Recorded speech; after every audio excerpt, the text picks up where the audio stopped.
2 men,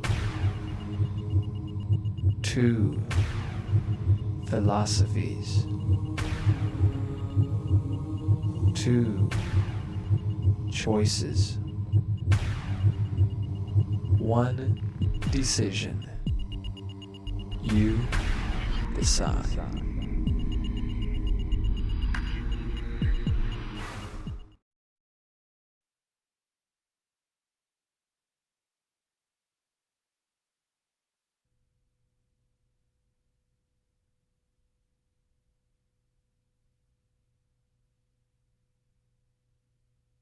Okay, good evening, everyone. I had the great pleasure of appearing here last year in a similar format, although last year's format was where the questions were already decided. This time it's more of an open forum. So we don't really have anything worked out. I thought I would just start off by talking a little bit about evolution, what evolutionary theory is. I brought with me some overheads, and you may hear Dr. Hovind, for example, be referred to as a creationist. We also talk about creation science, which is an attempt to prove creation using scientific method, those sorts of things. What I've brought here is sort of a comparison of the two models. Scientific creation model, which says that the universe, the earth, and life on the earth were created by supernatural processes. The universe and all its contents were created simultaneously about 10,000 years ago. Biological change since the creation has occurred within created kinds of plants and animals. And the fossil and geologic records are the result of a worldwide catastrophe of a hydraulic nature, specifically the biblical flood. The evolution model, on the other hand, states that the universe, the earth, and life on the earth evolved by testable, natural processes. See if I can get that centered. Number 2, the universe and all its contents evolved over time. The universe is about 15 billion years old, the earth 4.5 billion, and life on earth about 4 billion. Changes occurred within species, and new species evolve from existing species. And number 4, the fossil and geological records are the evidence for billions of years of systematic change. Well, let's talk about evolution. And let me see. It's kind of hard for me to see. It's dark here, but how many of you really know what evolution means? The definition of evolution. If you're absolutely positive, you know what it means. Let me give you my definition of evolution, and one which a lot of biologists, anthropologists, chemists, physicists, all sorts of people of a scientific nature, how they use the term. But I'll just give you my definition. This is the definition I give my students in class when we sit down. Evolution is specifically a change in the gene pool in a population over time. It's that simple. It's a genetic change over time. Now, let me ask you a question. How many of you in this room tonight are exact carbon copies of your parents? Anyone? Raise your hand if you're an exact carbon copy of your parents. Do you know why not? It's because from one generation to the next, and if I use this room as our population, a population is a group of organisms. Okay? If I use this audience as our population, we could perform a little test for evolution. And we could see whether or not the genes, right, your genetic makeup, what makes you you, are the same from one generation to the next. And if they're not, according to my definition of evolution, a change in gene frequencies in a population over time, that is from one generation to the next, if the genes have changed from one generation to the next, my definition of evolution is correct. If you're not a carbon copy of your parents, that means you have different genes. In fact, everybody in this audience is a combination of the genes of their parents. Right? Your mothers and fathers got together and bore a child, either male or female, and that child has half of the genes from his or her mother and half of the genes from his or her father. It's that simple. We're combinations of our parents. Siblings work out the same way, with the exception of identical twins. Even siblings aren't exact copies of each other. You know, brothers and sisters don't turn out to be exactly the same. Well, we talk about this in terms of microevolution. And, you know, I've heard Mr. Hovind say before that, you know, microevolution, I don't think he really has a problem with that, because after all, they're going to talk about changes within kinds of animals. Noah took on the ark 2 of each kind of animal. 2 dog kind, 2 cat kind, 2 ungulate kind, those sorts of creatures. Well, they have to explain, if Noah took 2 of each kind on the ark, how then do we get the diversity of species that we see today? Why do we have so many different kinds of dogs? Why do we have Dobermans and Dachshunds? And I've got a Chow at home, right? Different kinds of dogs. Well, that's microevolution. It's what we consider to be a change within a species. In fact, one of the other things that I teach my students is that we can see human evolution sort of in process. Let me ask you another question. How many people in here were born or have all 32 of their human teeth? Anybody still have all 32 teeth, including all of your wisdom teeth? You younger folks probably don't have your wisdom teeth yet. You're only going to have 28 teeth, okay? As long as you have your adult teeth. Anybody in here had to have their wisdom teeth removed?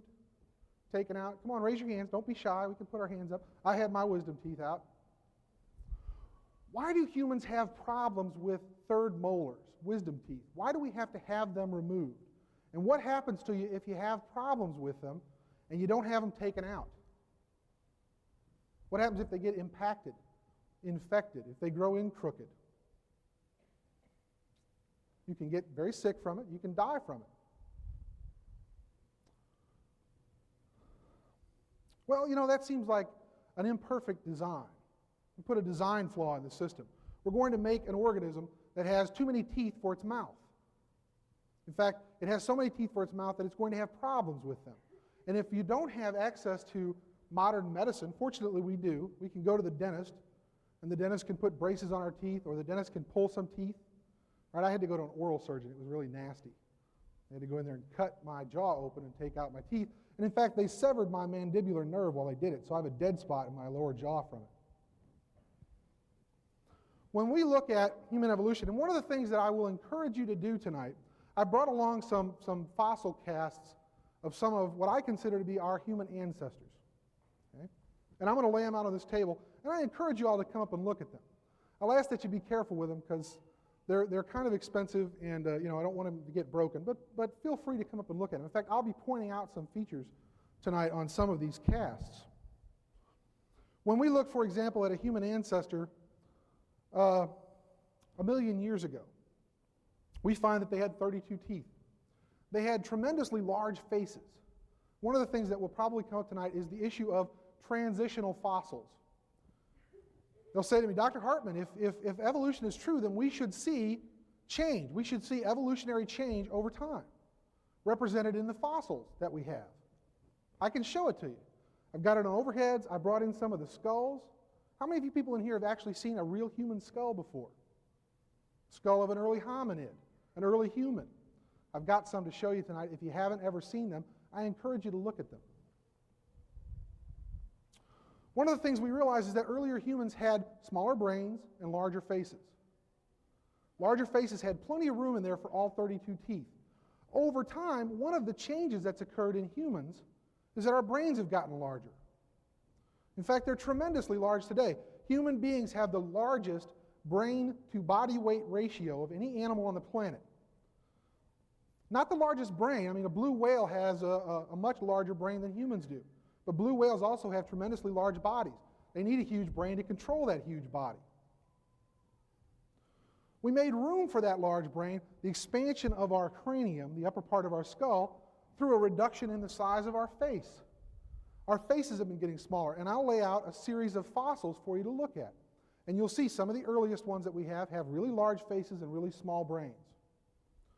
Dr. Hovind may tell you that, well, that's just a glorified chimpanzee, but I will point out to you the differences between humans and chimpanzees, and I even have an ape skull that you can look at so you can see for yourself and show you why I think that this fossil that I have is more human than it is ape.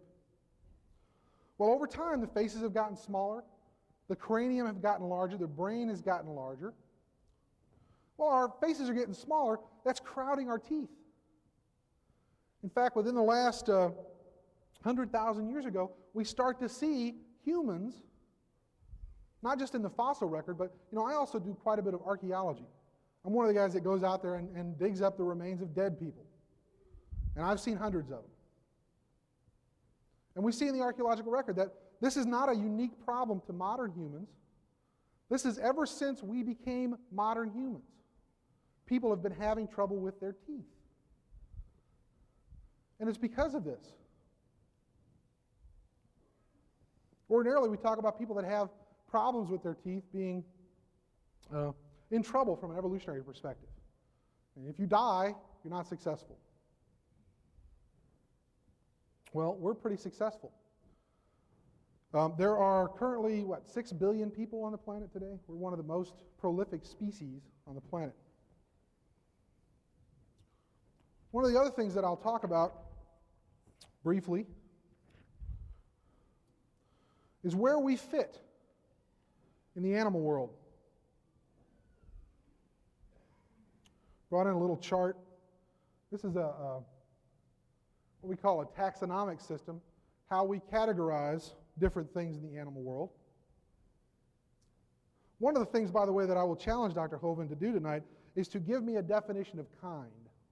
I will ask him to do that, and I hope he will be able to provide you with a definition of kind. What constitutes a kind? Because I can talk about species. I am Homo sapiens. Genus, species. Homo, genus, species, sapiens. Means wise human. We got to do the naming, so we got to say that we're wise humans. In fact, to the subspecies, we consider ourselves Homo sapiens sapiens, really wise humans. Boy, we're at the top of the ladder, aren't we? By the way, I don't believe that we're at the top of the ladder. Okay? In the taxonomic system, we name things. We identify things based on where they fit. The kingdom, well, we're all animals, so we're the animal kingdom. Phylum, class, order, family, genus, species. Genus, Homo, species, sapiens. Did you all know, I'll give you another fact to dwell upon. I know my time is almost up here. That humans and chimpanzees share 98.2% of their genetic material. That's an interesting concept. There's more relatedness, more genetic relatedness between a human and a chimpanzee than there is between an African and an Indian elephant. And yet when we look at them, we have no difficulty saying those are both elephants.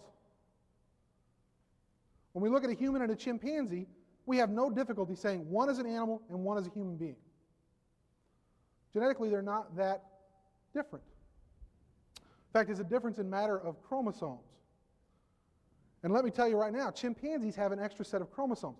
So don't let anybody tell you that complexity is dependent on how many chromosomes you have. Because dogs and plants, some plants have hundreds of chromosomes. That doesn't make them more complex than human beings, just makes them different. Won't get into a lot of other similarities. We don't have a whole lot of time to dwell on that. One of the other things I want to bring up tonight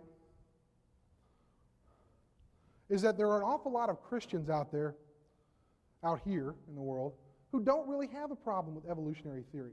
In fact, you didn't see anything in my theory that says there is no God. Don't let anybody tell you that because you are an evolutionist, because you believe in evolution, you must also be an atheist. That's not correct. The Catholic Church doesn't have a problem with evolution. The Lutheran Church doesn't have a problem with evolution. The Jewish Congress doesn't have a problem with evolution. Presbyterians, Methodists. I'm married to a Southern Baptist who is also an anthropologist. She is one of the most ardent believers in God and in Jesus Christ, and she doesn't have a problem with evolution. There does not have to be a conflict. Some of you are rolling your eyes. In fact, the guy at the timetable is rolling his eyes at me. Where does it say in my theory that there is no God? I don't see it anywhere. I'm not going to stand up here and tell you there is or isn't. I believe that someone's faith is a very personal thing. It's not my job to convince you that I'm necessarily right. In fact, if you walked in here completely disbelieving evolution, great. I have to stop now. I'll turn it over to Dr. Hovind. Well, it's an honor to be here tonight. My name is Kent Hovind. I taught high school science for 15 years. Now for the last 10 years, I've been in evangelism, and I travel around and speak on the subject of creation, evolution, and dinosaurs. Even my website, drdino.com, Shows our great love for dinosaurs around our ministry. I appreciate Dr. Hartman coming tonight. It is surprisingly difficult to find an opponent to debate on this topic, and I'm very much honored that he would be willing to come tonight.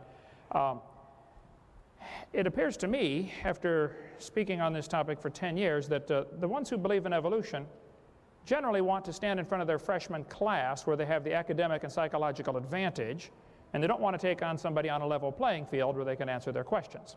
So I'm going to share with you tonight the two different views, and I appreciate what he said, and I would have to agree with everything he gave in his two definitions of the two different theories, creation and evolution, with one minor exception that I would have to differ with him on. The Bible teaches very clearly that God made the world in 6 days, and he did it about 6,000 years ago. He said up to 10,000 years ago. Well, maybe so, I don't know. But certainly the dates in the Bible add up to about 6,000. And then 4,400 years ago, there was a worldwide flood, and a fellow named Noah built a big boat and saved all the animals on board. This is the biblical view of history. The evolutionist view says 20 billion years ago, some say 15, some say 12, the numbers vary, but a long time ago, there was a big bang. They don't know what exploded, but they think there was a big bang.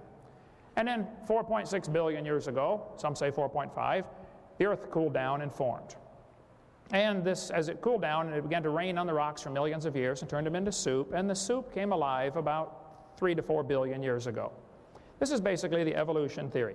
The Bible warned us to beware about science that is falsely so-called. I like science. Don't accuse me of being against science. The word science means knowledge, things that we know by observation or testing or demonstration. It is my contention that there is absolutely nothing about evolution that is scientific. And I'll give you the 6 different meanings of the word evolution in a minute. But 5 of them are purely religious. There is no scientific evidence for them at all. And we offer $250,000 at our ministry for somebody who can give real, empirical, testable evidence for evolution.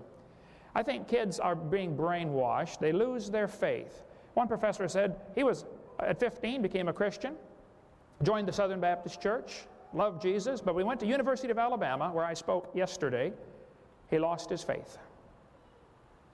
Some professor got him to doubt God's Word.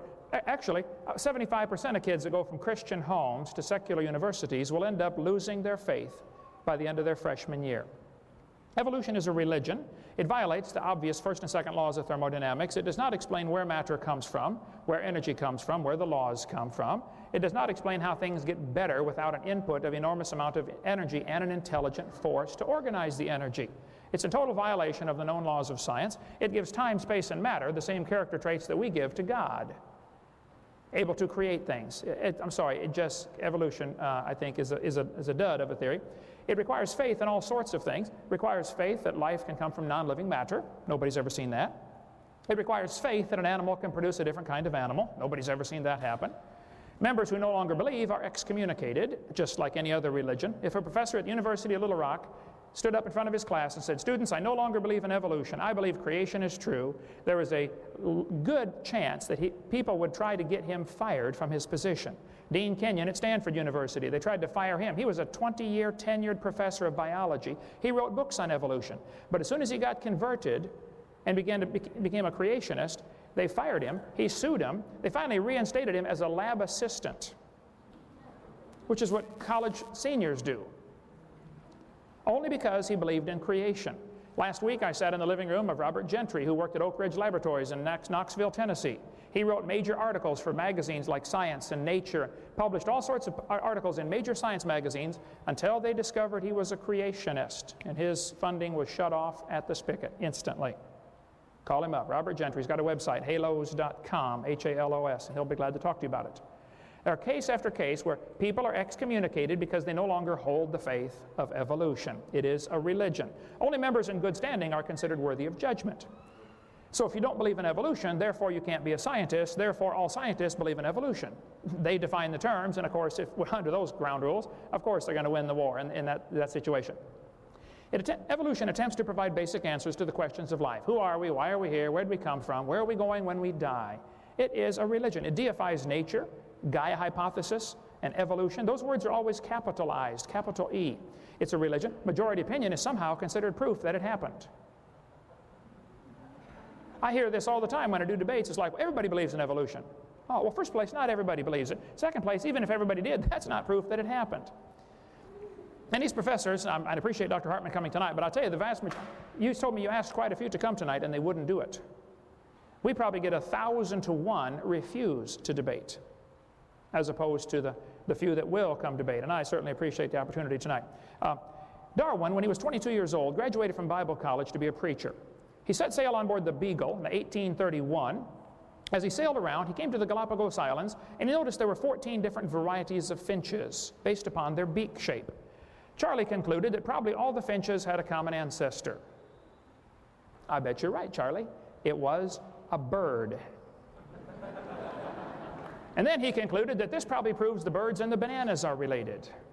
Charlie said in his book on page 170, "It is a truly wonderful fact that all plants and all animals throughout all time and space should be related to each other." Would I be quoting this correctly to say that he is claiming that the birds and the bananas are related? I don't want to put any words into his mouth, but that is what he's saying, isn't it? Everything is related. See, what Charlie observed is called microevolution. And the whole argument here tonight is going to be over the definition of this word evolution. The kids, I think, are being deceived by the slippery definition of that word. Microevolution says dogs produce a variety of dogs. Roses produce a variety of roses. Folks, that's a fact. It happens. The Bible said it would happen. 10 times in the first chapter, God said the plants and animals will bring forth after their kind. And I think because of the Genesis definition here, if it's able to reproduce, it's the same kind. But you asked for a definition of kind, I gave you one. I think if it's able to reproduce, a dog and a wolf are capable of reproducing. They're the same kind of animal. Now, they're classified as different species, but they are the same kind of animal. This word evolution has lots of different meanings. There's cosmic evolution, that's the Big Bang. Some people say, that's not what's in the books. Oh, I taught science 15 years. Trust me, it's in there, folks. The textbook says 18 to 20 billion years ago, there was a Big Bang. This is a vital part of their theory to explain where matter comes from. And then you'd have to have chemical evolution. If the Big Bang produced hydrogen and helium, how do we get the other 90 elements? We see carbon decay, potassium decays to argon, uranium decays to lead. All the evidence we see is for things decaying without an enormous amount of input of energy. In stars, under intense pressure and heat, maybe higher elements can be created for a few moments. But where did the energy come from? There'd have to be a long period of chemical evolution. Then you'd have to have stellar and planetary evolution. The stars would have to evolve. Nobody's ever seen one star form. We've seen lots of them blow up, but nobody's ever seen one form. So the evidence is against this stage of evolution.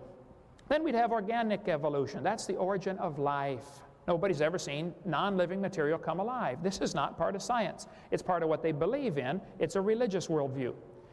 Textbooks teach 4.6 billion years ago the earth cooled down.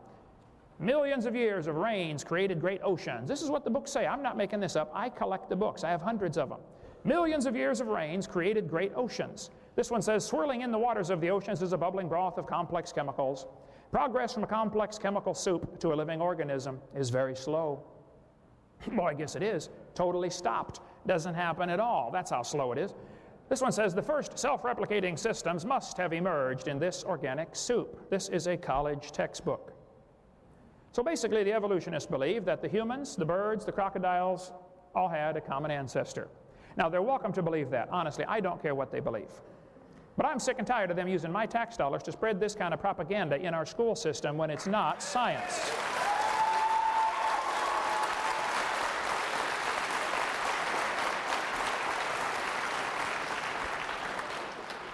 Charlie Darwin said, if my theory be true, numberless intermediate varieties must assuredly have existed. Boy, you're right about that, Charlie. There should be billions of intermediate varieties. Where are they? Even David Ropp, who's a strong believer in evolution, said, in the years after Darwin, his advocates hoped to find predictable progressions. In general, these have not been found. Yet the optimism has died hard, and some pure fantasy has crept into textbooks. Oh, you're kidding. Fantasy in the textbooks? Oh, believe me, they are full of fantasy. I would like to point out, if you find a fossil in the dirt, like the fossil replicas on the table over here, all you know is it died. You don't know, you know where it died at, and you know where it ended up being buried at, but that's all you know. You don't know that it had any kids, let alone different kids. You found a bone in the dirt. Okay, it died. And I'd like to ask the question, why is it you think bones you find in the dirt can do things that animals today cannot do? Monkeys today are still having babies. Make another human. I want to watch it this time. Apes are still having babies. Humans are still having babies. Everything's still having babies. Why don't we ever see an animal produce a different kind? Why is it can only happen long ago and far away? Let's see it happen. It's not observed. Fossil evidence wouldn't hold up 1 second in a court of law. The problem is evolution doesn't have to be proven in a court of law. It has to be stuck into the brains of these unsuspecting freshmen when they go to college. And they don't have the option because that teacher's going to give them a grade. But I'll tell you, if we had to go to court of law and they said, where's the evidence? What's the best evidence that any animal has ever changed to a different kind of animal? The best evidence they claim they have, is the fossil record. And yet there is no fossil evidence that any animal ever produced a different kind of animal. And like I said, if you find a fossil in the dirt, that's not evidence that it had any kids at all, let alone different kids. So we have cosmic evolution, chemical evolution, stellar evolution, organic evolution. Then we would have to have macroevolution. That's changing from one kind of animal to another. Nobody has ever observed that. Finally, we have microevolution. Now, the first 5 are religious. The last one is science. And the kids are going to be confused with the definition of the word evolution. There's a lot of varieties of dogs, and they probably had a common ancestor, and it was a dog. You might get a big dog or a little dog, but it's still a dog. And a 3-year-old can tell you it's the same kind of animal. Okay, boys and girls, here we have a dog, a wolf, a coyote, and a banana. Which one is not like the others? Well, duh. It's the same kind of animal. What's going to happen, though, the teachers are going to give thousands of examples of microevolution. Like he mentioned, we're different than our parents, and our jaws are smaller, and the wisdom teeth don't fit. Well, that's a micro change. We're still a human. He's giving examples of microevolution, and then he's going to try to make you take a giant leap of faith and logic into believing that that somehow is mystically evidence for macroevolution. And it just isn't. Macroevolution is a fantasy based on imagination. It doesn't happen.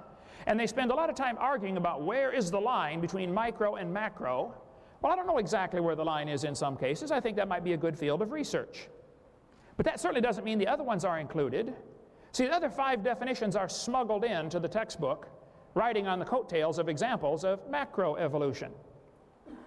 They're just smuggled in, folks. There's no evidence for them at all. I defy somebody to show me some evidence. We've got no argument with truth. Man, I love truth. I love science. But evolution has no scientific evidence to back it up. Truth comes from God.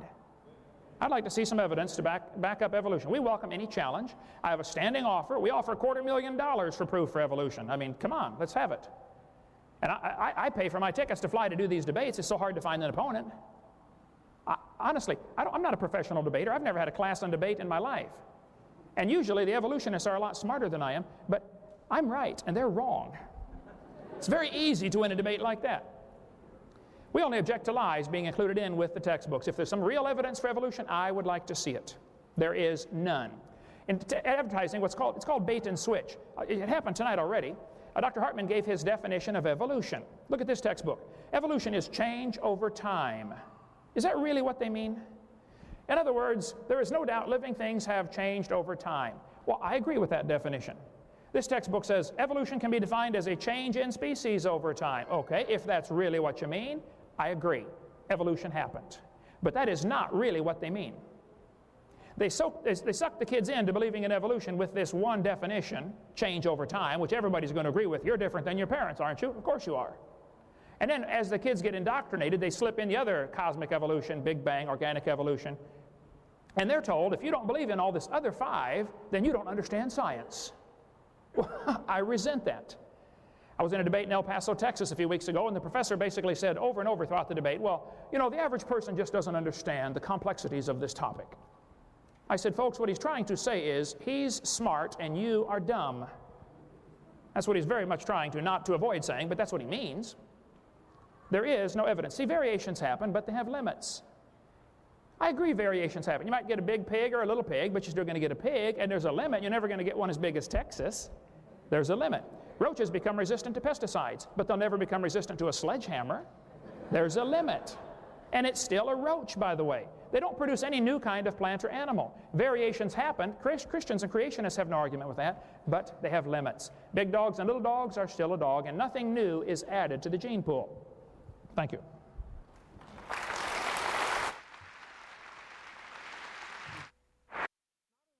forum where he can go through slides, zip, zip, zip, zip, zip, here you go, I'm right. Everybody goes, guess we're all good Christians, we accept that. I would ask him to accept one of those debates where he can put his thoughts in words, where everybody can see them, give his evidence, put it up there, let people scrutinize it, give people a chance to respond to it in writing, give people time to think about it. That's what I would like to see. I came here tonight not because I think you all are dumb. I don't. If I did that, I wouldn't be here. I don't think my students are dumb. I'm not trying to indoctrinate my freshman class. It may surprise a lot of you to know that, I carry one of these around with me a lot. Bible. I tell my students to read the Bible, especially if you're going to go talk about evolution and you're going to talk about creationism. You need to know what's in here, folks.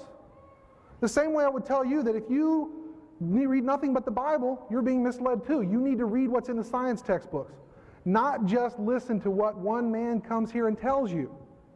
Read what it says in the science books.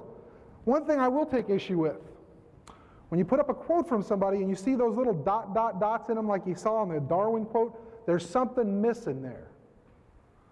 That means you're paraphrasing. You're quoting something, but you're only quoting the parts of something you want somebody to see, and you're leaving out the parts that you don't think somebody should see.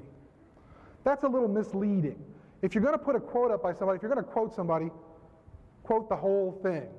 Read the whole thing. I understand time constraints, but I'm not up here quoting anybody. I'm not up here telling you what somebody else says. I'm up here telling you what I have to say. Okay? Let's see, what else? I wrote quite a few notes. Interesting that when I said that creationists believe the earth is 10,000 years old, Mr. Hovind said 6,000 is what it says in the Bible. Somebody correct me, because I'm kind of rusty on this, but Adam was created on the 6th day? Is that correct? Well, in Paul, he says a day unto God is like 1,000 years unto us. So on the 6th day, the earth was already 6,000 years old. If you add 6,000 years to that, which is the time since Adam, that makes the earth at least 12,000 years old, not 6,000 years old. Yeah, I know, I'm nitpicking, I'm splitting hairs, but if you're going to stand up there and tell somebody the earth is 6,000 years old and here's my evidence, and it's scientific evidence, or whatever kind of evidence you're going to provide, I have to be able to go and refute it. That's what science is all about. If I put up something here that you don't agree with, feel free to go after it, attack it viciously. Evolution is not a religion, it's a theory. It's no worse than the theory of gravity. I've got a set of keys here. Anybody want to take a $250,000 bet that if I let go of these keys, they will not hit the floor? Put your faith in the theory of gravity. Well, not faith, but trust in the theory of gravity. Einstein was right about it. Lots of other scientists have been right about it. If you reject evolutionary theory, you're not just rejecting what he would consider somebody's religion. You have to throw out geology, physics, chemistry, archaeology, anthropology, biology, all of those ologies, all of the sciences, all of the things, by the way, we benefit from. Modern medicine is based on biology. It's based on evolutionary theory. Our ability to treat viruses is based on our ability to cope with their evolution. One of the reasons why the HIV virus is so difficult to treat is because it mutates so rapidly. It changes.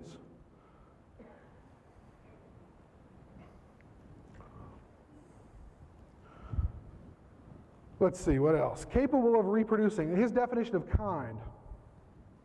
Two organisms able to reproduce. Definition of species, the scientific definition of species, are two organisms that mate naturally and produce fertile offspring. Kind of left out the fertile part. Right? You can take a horse, and what are you going to get? Somebody tell me. Horse kind. Take a donkey and a donkey, and what are you going to get? Donkey. Take a horse and a donkey, and what do you get? Mule. Take a mule and a mule, and what do you get? Nothing. What happened? Wait a minute, they should be able to reproduce after their kind. If they're all the same kind of animal, you should be able to get a mule and a mule together and produce more mules. You can't do it that way, folks. You have to start out with a horse and a donkey. Maybe they're same kinds. If they're the same kinds, they should be able to reproduce after their kind. And their kind should be able to reproduce after their kind. But they can't. There's a problem there. Oh, the fan's blowing my notes. Thank you. Yeah, I've tripped over that a couple of times. You have to be careful of the podium up here. We don't see stars form. Well, you know, I've seen some images from the Hubble telescope that look pretty impressive. Star formation. You should check out NASA's website. They have some pretty amazing photographs, not just of star destruction, but of star formation. Public schools don't like the idea of evolution being taught in public schools. Well, you know, that's a matter of personal opinion also. And you talk about not letting the majority rule, that's the whole basis of this country. We're getting ready to elect a new president. How are we going to do that? One small minority says, I'm right, and you're wrong, therefore I get to pick the president. Is that how we do it? Majority of scientists don't just sit around and say, oh, we all agree on this, so you all are wrong and we're right and we win. Doesn't work that way. Carl Sagan once said, we're for science because it's been tested repeatedly and it works. If we found an alternative, we're not out there trying to trick you. I'm not an agent of Satan. Somebody might argue otherwise, right? I'm not trying to trick you into believing there's no God or something like that. I'm trying to show you how the natural world works, at least how we understand it to operate. At the University of Arkansas at Little Rock, we don't just teach evolution. We do teach it. We teach it in biology classes. I teach it in anthropology classes. We also have a religious studies program. To know that, it's a public university, and we teach classes on religion, and we study religions. Amazing. Your tax dollars are paying for people to go and study religion. How can that be if we're all against religion? It can't be. I don't have a problem with elementary schools offering classes in religious studies. But it should be more than one religion that is studied. It should be more than just the Christian religion or one particular aspect. After all, if you all are Baptists, you don't want your kids to go to school and learn how to be good Catholics. Do you? I grew up a Catholic. Maybe I don't want my kids going to school learning how to be good Baptists. There are differences within Christianity. How many of you want your kids to go to school and learn how to be Seventh-day Adventists who don't quite believe the same way that other Christians do, or Mormons? See, whose version of creation should you teach? Just the one in the King James Version of the Bible? I grew up Catholic. I don't use the King James Version of the Bible. I guess I'm wrong for that. I guess I'm going to hell for that. I don't believe that. The Pope doesn't believe that. I have a very good friend of mine. He's a Seventh-day Adventist. He thinks the Pope is the Antichrist. The nice Pope, Pope John Paul II. I don't know. Well, let me give you let's see, how much time do I have left? About 6 minutes? Okay, plenty of time. We do observe microevolution. We can observe it. Just because macroevolution, we say, well, it takes longer time than we have to sit and observe it. We talk about empirical evidence. Oh, I want to talk about Mr. Hovind's, or Dr. Hovind's challenge too, by the way. Empirical evidence. Well, I'm sorry if it takes, 100,000 years for something to change. I'm not going to live that long. In fact, unfortunately, we haven't been writing about things that long in order for us to actually have these kinds of observations. Give us 100,000 years. Come back then and check in, and I'm sure we'll have some good evidence for you. Can't do anything about that, folks. We can look at microevolution, and we can decide that microevolution is simply a matter of accumulated change over time, and eventually it produces what we consider macroevolution. Let me show you something.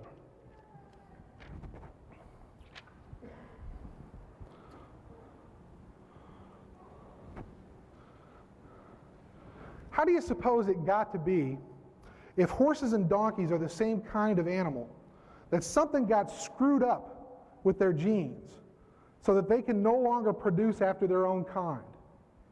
How did that happen? Well, I think it's because the populations got isolated. Suppose there was a primitive horse kind. Let's not even talk about species. Okay? Microevolution says that there will be change over time. Macroevolution is just an accumulation of those changes such that you get something that can no longer reproduce with what it once was.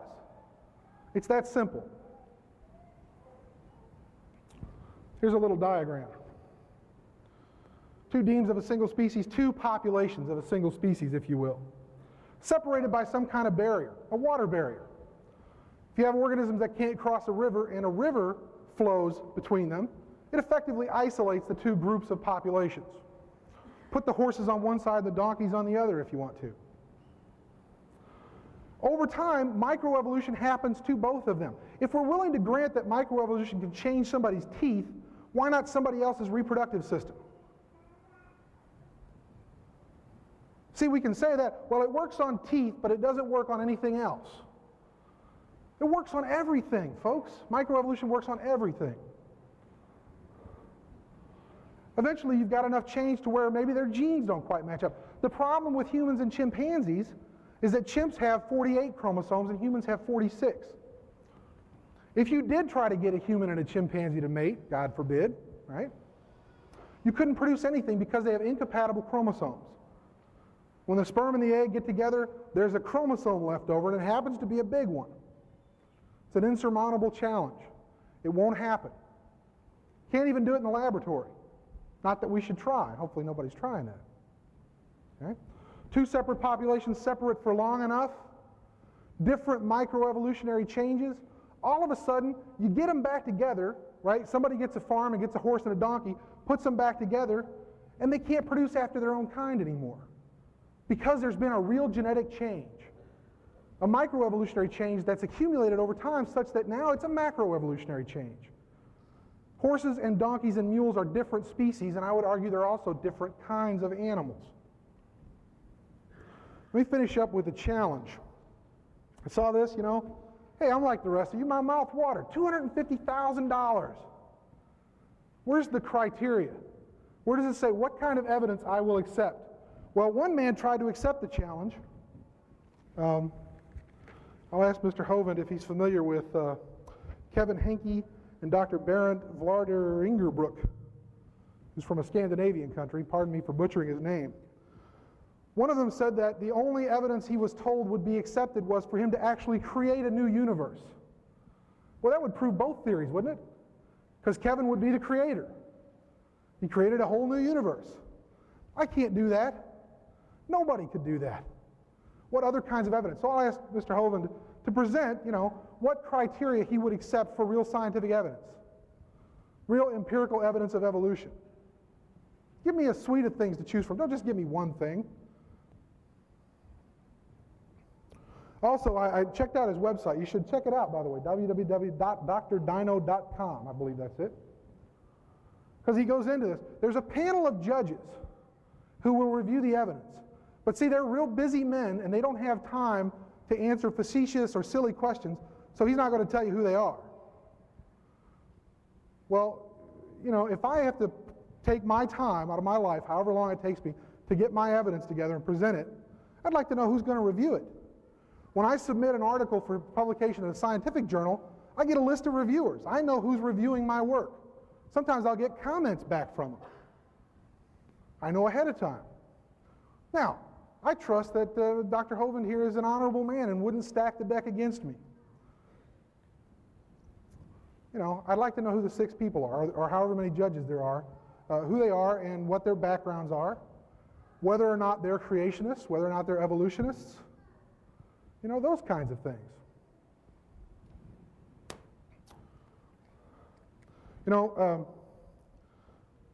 I was being facetious, but, I really will make that bet with anybody. It's the same kind of bet. I'll hold up my keys and I'll let go of them. If they don't hit the floor, you win my next year's paychecks. Not quite $250,000, unfortunately, but, not an insignificant amount of money. If you're going to reject the theory of evolution, why not reject all scientific theories? They all must just be based on religion. After all, we can't see gravity, can we? It's about time for me to stop, so I'll go ahead and stop there. Thank you. All right, this will be the rebuttal session, and then we'll go into the question-answer session, so it ought to be exciting. He mentioned that my quotes have the ... in there. That is very common. I mean, if you quoted the entire quote, it'd be horrendously long, and I challenge you to show me where any of my quotes in my seminar, and I use thousands of them, show me where they're not giving the true meaning of what the author said. You leave out extraneous words. That's common practice in anybody who's quoting from that would be ridiculous to say this is evidence. It seemed to be implying that I'm trying to misquote them, and evolutionists often accuse creationists of misquoting. Everything's documented right on the bottom of the screen.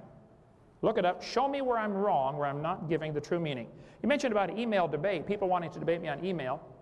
I type about 12 words a minute with 18 mistakes. I get over 400 emails a day.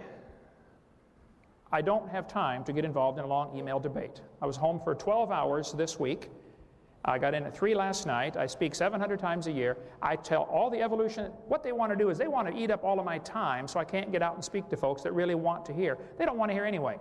As far as not giving out the names of the judges, some anonymous coward named Boudica emailed me, and I said I shouldn't have answered him the first time because I always ignore anonymous mail. But this was anonymous, and I emailed back and said, if you'll tell me your name, I'll be glad to answer all of your questions. He had 300 questions. He said, no, I refuse to give you my name. I said, well, then I'm sorry, I won't answer your questions. I've got nothing to hide. You've got my name, address, and phone number, and I'll give you a map to my house if you want. I have nothing to hide. See, men love darkness rather than light because their deeds are evil.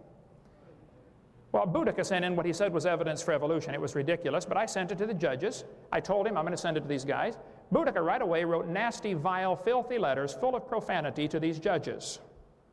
And I said, fellas, hey, I'm sorry, I won't let this happen again. If somebody sends in some real evidence, well, here's what happens. I get probably 5 or 6 emails a week from someone saying what Dr. Hartman said a few minutes ago. Well, if I knew who the judges were, what they're trying to say is, I don't really want to give you my evidence because I don't have any, but boy, I'm going to pick on you for your offer.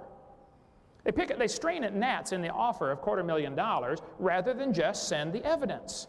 I would like you tonight, Dr. Hartman, to give the audience here the best evidence you have for evolution, for macroevolution, the best evidence you've got. Let's not waste time with all the little stuff. Please give us the best.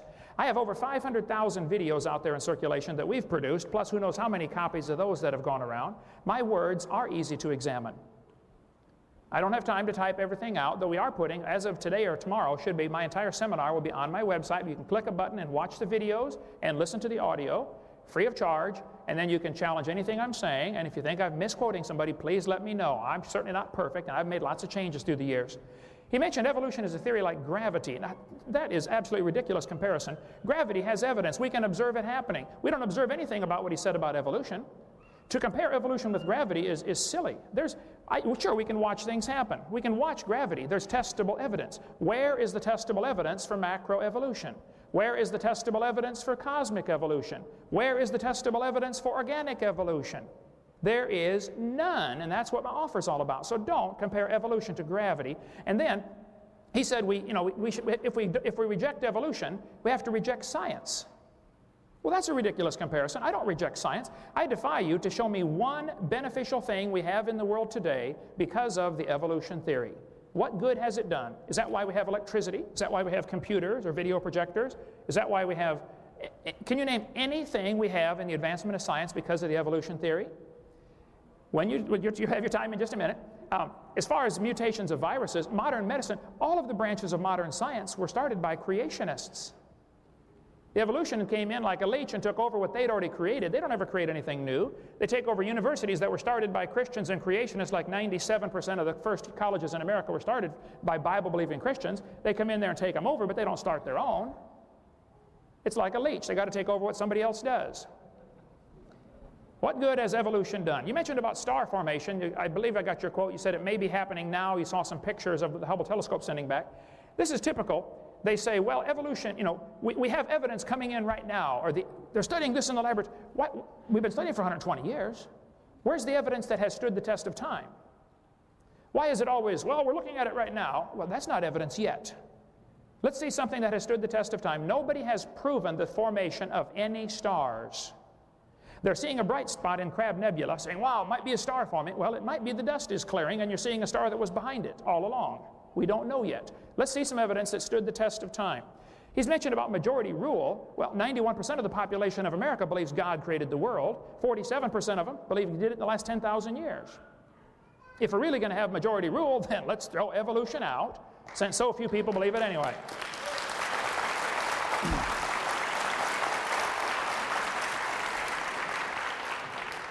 He mentioned about 98% DNA similarity. Now, this is interesting. Since only 1% of the DNA has even been studied and analyzed and decoded, it's a little premature to say it's 98% similar. If it is 98% similar, 98.2 I believe you said, to humans and chimpanzee DNA, that would prove we have a common designer. Doesn't prove we have a common ancestor. The same God designed the animals. That's what it proves. I think it was pretty smart for God to make all of the plants and animals from the same basic amino acids so that a brown cow can eat the green grass and digest it and turn it into white milk, which turn it into yellow butter, and I eat it and get blonde hair. All made from the same amino acids. That's not proof that we came from a common ancestor. It's proof the designer was thinking. See, if we didn't all have the same similarities, we could only eat each other. We wouldn't be able to digest anything else. So it was smart for God to make things from the same building block. The argument that similar DNA proves a common ancestor is like saying, I have two books on the table, and I've analyzed all the words in these two books, and I noticed they have exactly the same 26 letters. They would, wouldn't they? This proves they both evolved from an explosion in a print shop 10 billion years ago. I mean, come on, that's ridiculous, okay? This proves somebody's using the same 26 letters with intelligent design behind it to create words and paragraphs and sentences. An intelligent designer took the 20 amino acids and put them in to make protein strands, which makes the cells, which makes our complex bodies, that were all come from the same designer. And it wouldn't hold up 2 seconds in a court of law to say, similar DNA proves evolution. Any freshman law student would say, no, this could just as easily prove a common creator. And the kids ought to be taught both. He mentioned Catholics and Lutherans believe in evolution. Well, those are the ones that haven't been to my seminar. If they would come, we would straighten them out. He mentioned about empirical evidence, and his answer was, I said, where's the empirical evidence? He says, well, we don't live long enough. Now think about that. If we could see it for 100,000 years, come back in 100,000 years, you might see the evidence. What that is really saying is, we can't show it to you. Is that what it, okay. Therefore, that's my point. It's not science. It's not observable. It's something you believe in, and you're welcome to believe in that, Dr. Hartman, but don't call that science, and for heaven's sake, quit using tax dollars to teach that religion to the students.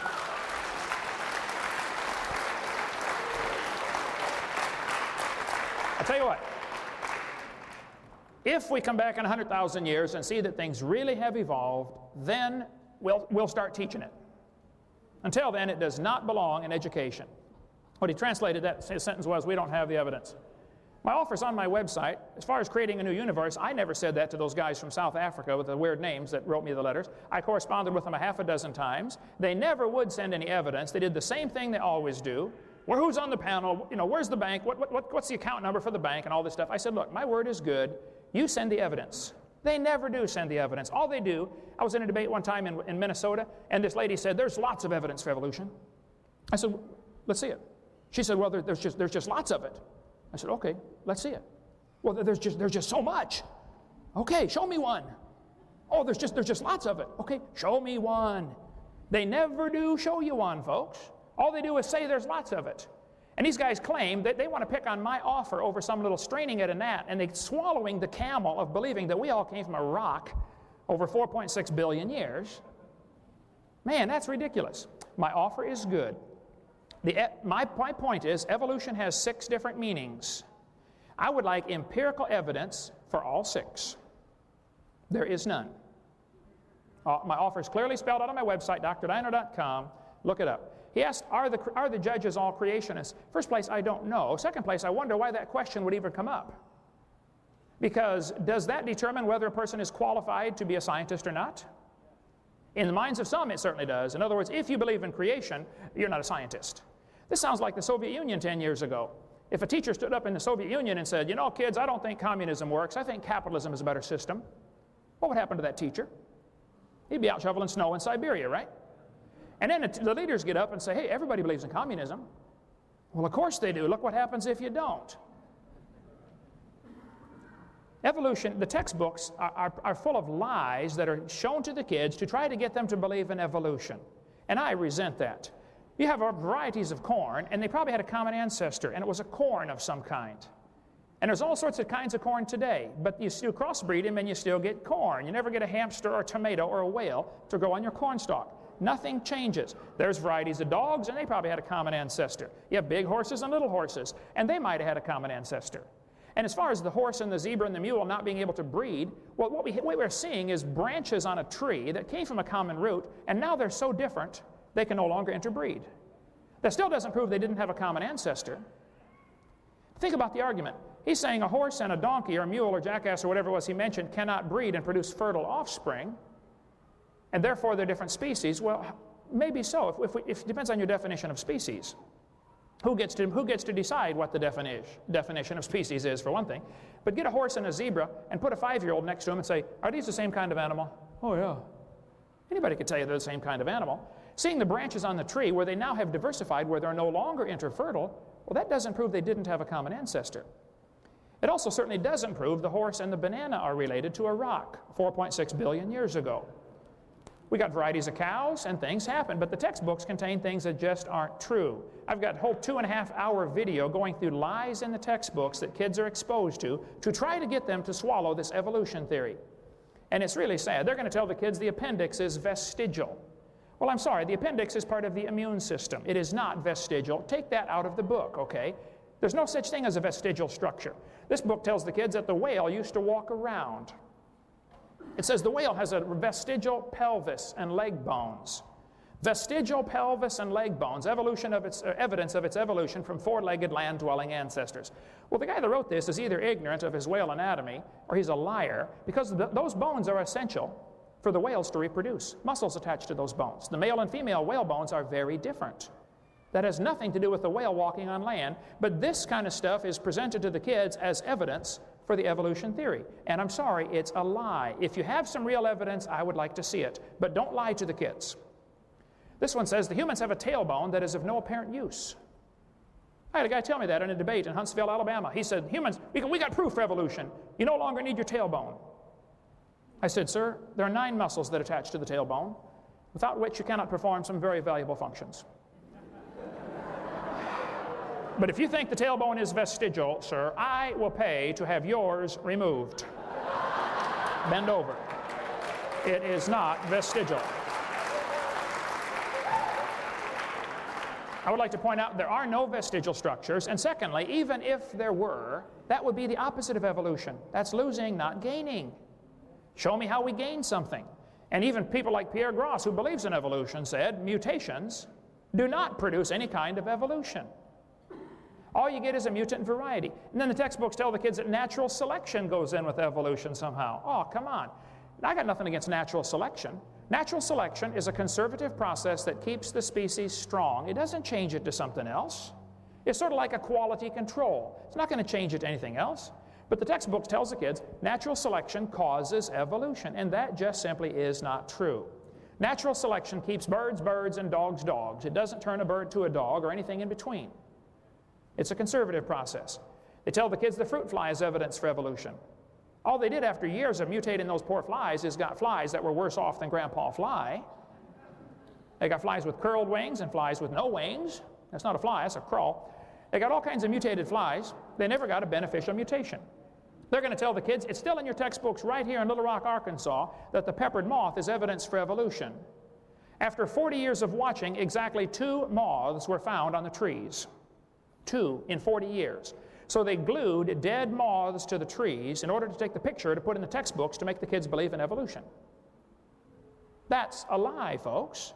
They're going to tell them there's evidence from similar structure. The forelimb of the animals is all similar. That proves a common ancestor. No, no, no. That proves a common designer. Chevy and Ford all have 4 wheels on the ground. That proves they all evolved from a skateboard 18 million years ago.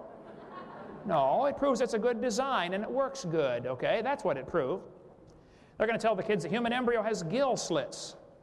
That was proven wrong 125 years ago, but it's still in textbooks today. Ernst Haeckel made up this whole thing in 1869. His charts are used right now, today, at the University of West Florida. And I guarantee that same concept is being taught right now in Little Rock, Arkansas, and it was proven wrong in 1874. If you have some evidence for evolution, I want to see it, but don't lie to the kids. Should we teach that the earth is flat in geography class, since the Bible describes it as such in many passages? See Revelation 7:1, Psalm 24:2, 104:5, Isaiah 24:18, Matthew 4:8, 1 Peter 1:20, others. Obviously, I don't think we should. If it says the earth is flat in the Bible, the earth is obviously not flat. That's been proven. We can't teach that in geography class. I don't need 3 minutes to answer that question. Okay. Oh, there we go. I didn't get time to boot up the verse, but the Bible teaches very clearly the earth is round. It says, yes, in the book of Isaiah, chapter 40, that the Lord sits on the circle of the earth. Here it is right here. Isaiah chapter 40 and verse 22, it says, the Lord sits upon the circle of the earth. The Hebrew word there is the word for sphere, a ball, a three-dimensional object. So the Bible does not teach the earth is flat. A few heathen a few hundred years ago started teaching it was flat, and they tried to blame that on the Christians. I'm sorry, the earth is round, okay? I don't have a problem with that. Thank you. I guess I get to ask a question first. Please state the second law of thermodynamics. And within a closed system, entropy will increase. This second law of thermodynamics is interesting. The second law is stated many different ways, okay? And no matter how you state it, somebody else is going to find a different definition someplace else. So basically, it boils down to the idea that everything tends toward disorder. The evolutionist somehow has got it into his mind that if you add energy, you can overcome the second law of thermodynamics. Now, this is certainly not true. Adding energy does not help anything. You have to have something to utilize that energy. The sun adds lots of energy to the earth every day. All of it is destructive, unless there's a system to utilize that energy called chlorophyll, which is a very complex molecule. If it weren't for chlorophyll, the sunlight is eventually going to peel the paint off your car and destroy the roof of your house, and when it's done, it's going to destroy the rest of the house. Adding energy doesn't help. Filling your front seat of your car full of gasoline isn't going to make it run faster. You have to have a complex system to utilize that gasoline called a carburetor and a drivetrain. So the normal response to the second law of thermodynamics from the evolutionist is, well, in a closed system, you know, if you add in the first place, the universe is a closed system, okay? Where's this extra energy coming from? Secondly, I'd like to point out, adding energy doesn't help. We added lots of energy to Iraq a few years ago. We didn't organize a thing. Adding energy disorganizes things. The idea of a human embryo developing from 2 cells into a full-grown human, they'll say that's an example of the opposite of the second law of thermodynamics. No, it's not. It's following a complex DNA code, and there's an enormous amount of input of intelligent energy. You need not only energy, you need intelligence, and you need a system to utilize the energy. The second law of thermodynamics is one of the main proofs that evolution didn't and can't and won't ever happen. Thank you.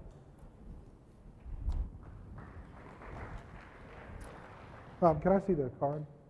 Thanks. Second law of thermodynamics, within a closed system, change in entropy will always increase. Why? I guess I don't really understand that. You have to have an intelligent designer to overcome the second law of thermodynamics. I don't really grasp the answer, and I guess I'll have to wait for clarification on it. Things tend toward entropy, but you add energy to the system. I'm not a physicist, but I don't know. In 2 minutes, I don't know how I would discuss this one. So I guess it depends on whether or not you consider the universe to be a closed system. And he said that it certainly is a closed system. Well, I don't see any evidence for that. So I guess I'd have to ask for that kind of thing. Also, it sort of fits in with one of the questions that was asked earlier about how things tend toward disorder. Things are constantly losing, like we're losing our appendix, or we're losing our tailbone or something like that. We've never gained anything. We have gained things. We've gained larger brains. I mean, evolution is not just about losing things. You don't have to necessarily lose something or have something tend toward disorder to have it count as evolution. Anyway, that's that question.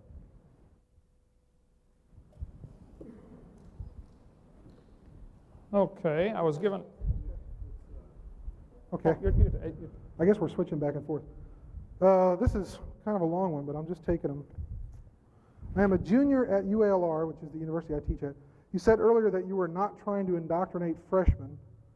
My freshman year at UALR, I studied biology under Dr. Lanza, an evolutionary biologist. Half of the semester was spent studying evolution. On the first test, I answered her questions thoroughly, including quotes from various stories that I had read, but she gave me an F. The only way I was able to pass was by quoting her on the textbook. I was under the impression that college was supposed to be about teaching people how to think for themselves intelligently. If this is not indoctrination of you and your colleagues' theories, what is it? Well, I can't speak for Dr. Lanza. I guess the way this usually works in university is if you're asked a question and you have to provide, the answer. And if you don't agree with the answer, I'll tell you a story I had in graduate school one time. A professor asked me to talk about Neanderthal evolution. And I went up to her and I said, I don't like the way the question is worded. And she said, well, I'll tell you what. You answer the question the way you want to, but if you can provide me with evidence to back it up, I'll accept your answer. So I did. I changed the question slightly. I answered it. I provided her with evidence to back up what I had to say. She gave me an A on it. I think it depends on the professor. I can't speak for Dr. Lanza. I certainly don't think that I'm indoctrinating my students and telling them that if you don't believe the way I believe, you're going to get an F. And I don't think that's what Dr. Lanza says either. I know her. I don't know her very well. She may even be here tonight. I mean, the flyers were circulated in the biology department, certainly. So I don't know how this really relates to me per se. I don't do that sort of thing. Certainly, I've flunked students before. Usually, the ones that don't come to class or that don't do the assignments, don't turn them in on time. I tell my students all the time, if you want to get an A in college, show up for class, do all your assignments on time. You don't have to agree with what I have to say. In fact, when I talk about evolution in my introductory physical anthropology classes, I say, look, you don't have to agree with what I'm saying. You have to learn it. I ask that you understand it. And that, I think, is the key to this whole question. If she is basically saying that, I don't want to learn this stuff. In fact, I'm not going to answer what she wants me to answer. It doesn't have anything to do with Dr. Lanza demanding that she agree with her. This has to do with Dr. Lanza asking that she understand it and be able to tell me that you understand it. And that's the whole nature of the testing system. I don't care if you believe it or not, as long as you're able to tell me what it's all about. That's kind of what we're doing here tonight. You may or may not go out of here believing it, but you're going to know something about it. And if you didn't know something about it before, you do now. And I tell my students the same thing about creationism. If you didn't know a lot about it before tonight, you're going to know something about it when you leave here. Here's the question. Yes, sir. I would say that's an excellent answer, and I wish all teachers did what you do. Believe me, there are some teachers in the universities that will fail a student if they don't believe what they want them to believe. It's not just understanding it, and I appreciate Dr. Hartman's answer. I would agree with him. There are some, though, that don't fall into that category. I encourage students, if you're going to go to a secular university and the teacher asks a question like, how old is the earth? And you know the answer they want because you read your book and you did your homework, but you don't believe it. All you need to do is write on the test, the textbook says, blah, blah, blah, blah, blah. However, this is not correct. That's all you need to do.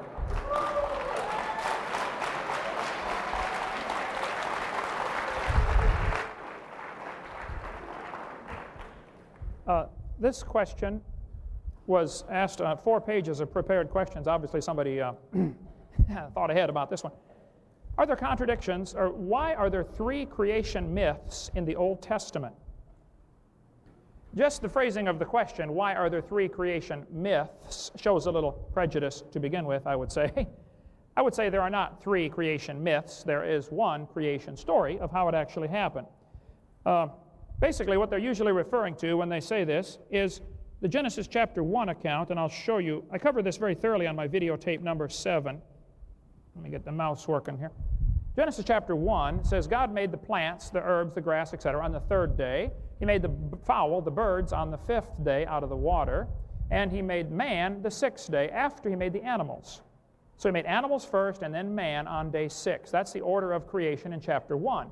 When you look at chapter 2, it says the Lord God formed man out of the dust of the ground, and then it says he put him in the garden and made the trees to grow. And they'll say, see, the order is backwards. This is a different creation myth. This is the basic argument. They will say, in chapter 1, God made the grass, plants, trees on day 3, whereas in chapter 2, he made the trees after man on day 6. And this little chart kind of shows what the whole argument about this question about the creation myths. Here's what really happened. The Lord God made birds, he made the plants on day 3, then he made the birds out of the water on day 5. On day 6, he made the animals, and then he made man. And then he put man in the Garden of Eden, and then in front of Adam, he made the trees to grow. But it says it was the trees that were good for food. This is not all the trees. The rest of the world is already full of trees. He only made the trees in the garden, And he made one more of each of the animals so that Adam could name them and select a wife. If Adam had not seen God create something, Satan could come along and say, I did all this, and Adam would not know. The only person that did not see anything get created was Eve, and that's the one Satan went to trick. There's not a contradiction between chapter 1 and chapter 2. Chapter 2 is a continuation of the story, filling in the details of what happened on day 6. And it's not a creation myth. That's the way it really happened. Thank you.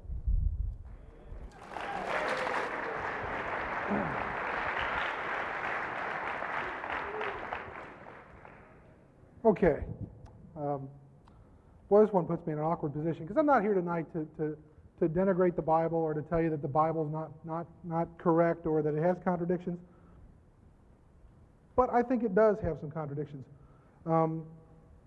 which I don't think there's anything wrong with that. I mean, lots of religions look at the Bible and they interpret it. They say, okay, it's a set of parables, it's a set of morals. It shouldn't necessarily be taken literally, because if you take it literally, you run into some problems. For example, in Matthew 27:5, Judas threw down the pieces of silver in the temple. He departed, and then he went and hanged himself. But in Acts of the Apostles 1:18, Judas kept the silver and purchased a field with it. He went into it, and falling headlong, he burst open, and all his bowels gushed out. He either didn't keep the silver, or he kept the silver. He either hanged himself, or he didn't hang himself. He died in a field being disemboweled. If you take it literally, then you have to believe both accounts, but obviously both accounts can't be correct unless he hanged himself, fell out of the tree, hit the ground, and burst open. I guess my point here is that you shouldn't necessarily take it literally. For example, I don't have a problem with the Ten Commandments. Those are good rules to live by. You shouldn't kill somebody. You shouldn't lie about somebody. You shouldn't steal from somebody. Okay? Do I believe that they should be posted in the public schools? No, because they're not everybody's rules. And some people may have even more rules. Somebody may have 12 rules for good living, but somebody else doesn't agree with them. So anyway, I'm not going to get into necessarily a debate about the Bible. Pick up your own Bible, whichever copy you prefer, the King James Version, one of the New Standard Editions, the Catholic Bible, whichever one you're comfortable with and happy with, that's the one you should go by. That's it.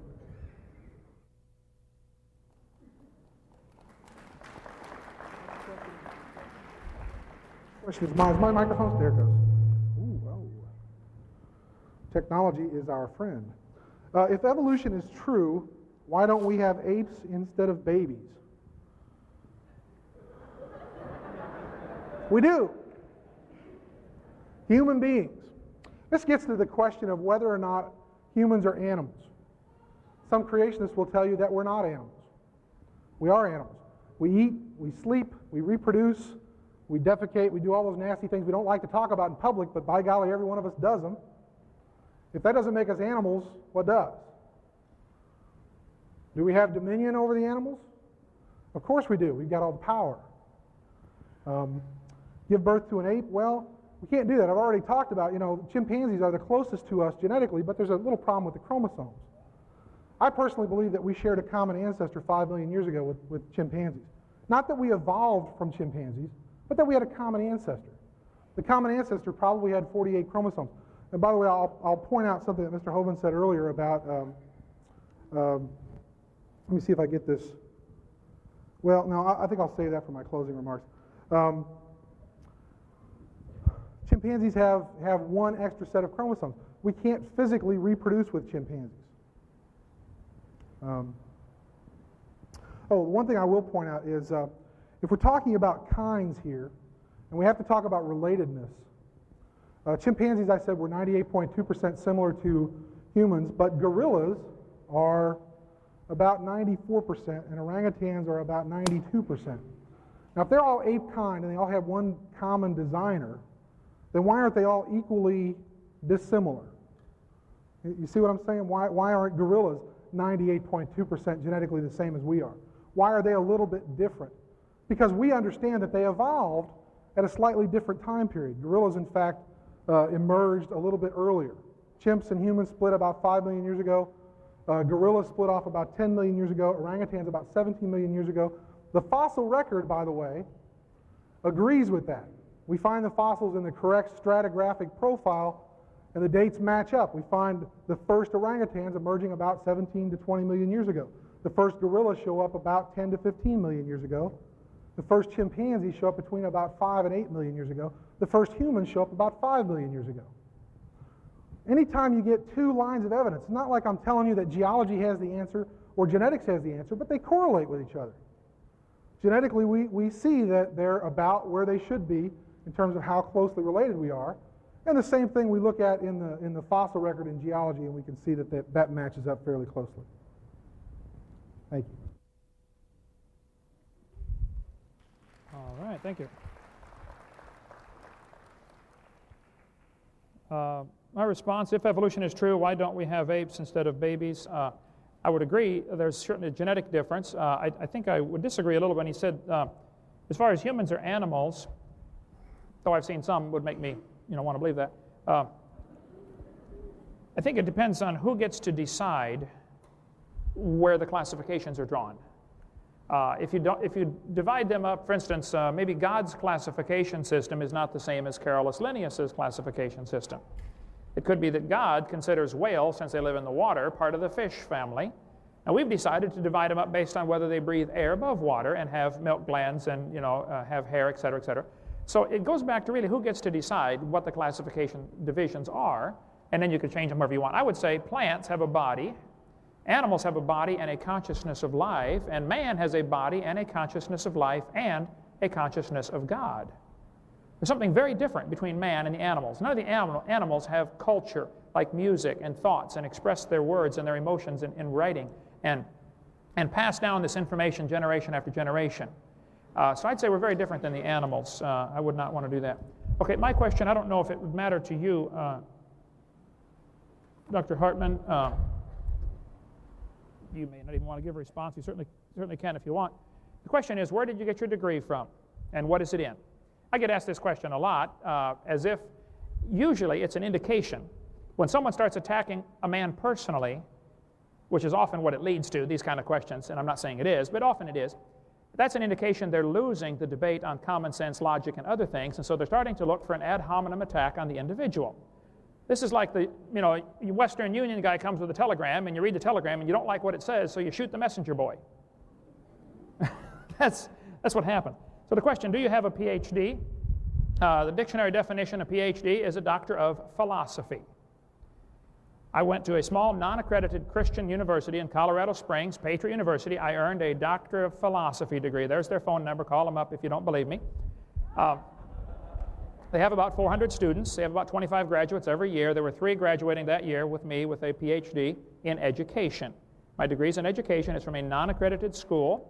I don't argue credentials with anybody. If you don't like to call me Dr. Hovind, call me Kent or Hey You or whatever I don't care, but deal with the issue, okay? The issue is not whether a person has a degree. I worked very hard for my degree. I don't know if other people work hard for theirs or not. But when a person gets to the point where they're attacking you personally, that's an obvious sign they are losing the debate. So keep that thought in mind. Thank you. Well, let me just remind everybody that I didn't ask this question. So, and I don't participate in the ad hominem, I'm not going to attack Dr. Hovind at all. Where did I get my education and what subject? I have a Bachelor's of Arts degree from the University of Missouri, granted in 1990, in anthropology, and I have a PhD, a Doctor of Philosophy, from Texas A&M University, Giga Maggies, right? From 1996, also in anthropology. My dissertation was in archaeology, and it's available, by the way, if you want to look at it, through University of Microfilms. I didn't bring a copy of my diploma, but I have it hanging on my wall if anyone cares to look at it. That's the answer to that question. Oh, my question. Well, I love this question. How, if we evolved from apes, why do we have a consciousness, know what is right and wrong? Some of these are in pencil and they're kind of hard to read. How, if we evolved from apes, why do we have a conscience, know what is right and wrong, and apes do not? I work with apes almost on a daily basis. In fact, I'm on the board of governors for the Little Rock Zoo, and I'm also director of the Primate Enrichment Program. And I didn't know, by the way, I thought this would be a good time to bring this up, that y'all were taking up a collection. We're going to split the money with us. I got a little speaking fee last year when I was here, and I donated the money to the Primate Enrichment Fund at the Little Rock Zoo. So if I get any money tonight, that's where the money's going to go. We use it to buy what we call enrichment items. See, because apes are very similar to humans in terms of their consciousness, in terms of their behavior, in terms of their intelligence. You know, for example, that chimpanzees have been given human intelligence tests and have scored in the low 60s, which is just below normal for human intelligence. I wonder what they would score if they were given an ape intelligence test and what we would score on that test.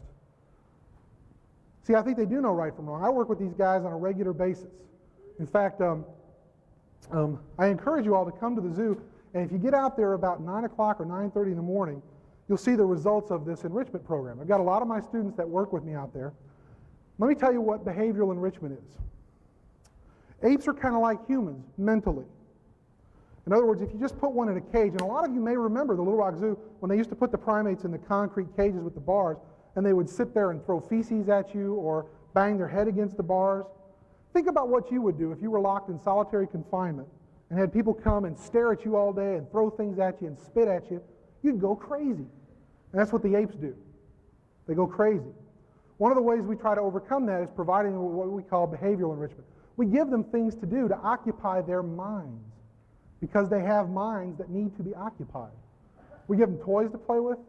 We give them, we don't just throw their food to them like we used to do in the old days at the zoo. We put it in puzzle boxes, things they have to manipulate with their hands, figure out with their brain how to get this puzzle open so I can get the food out. I encourage you all to come to Little Rock Zoo between 9 and 9:30 in the morning, go up to the great ape area, and you'll watch the apes come out and get their enrichment items. You'll see them play with it.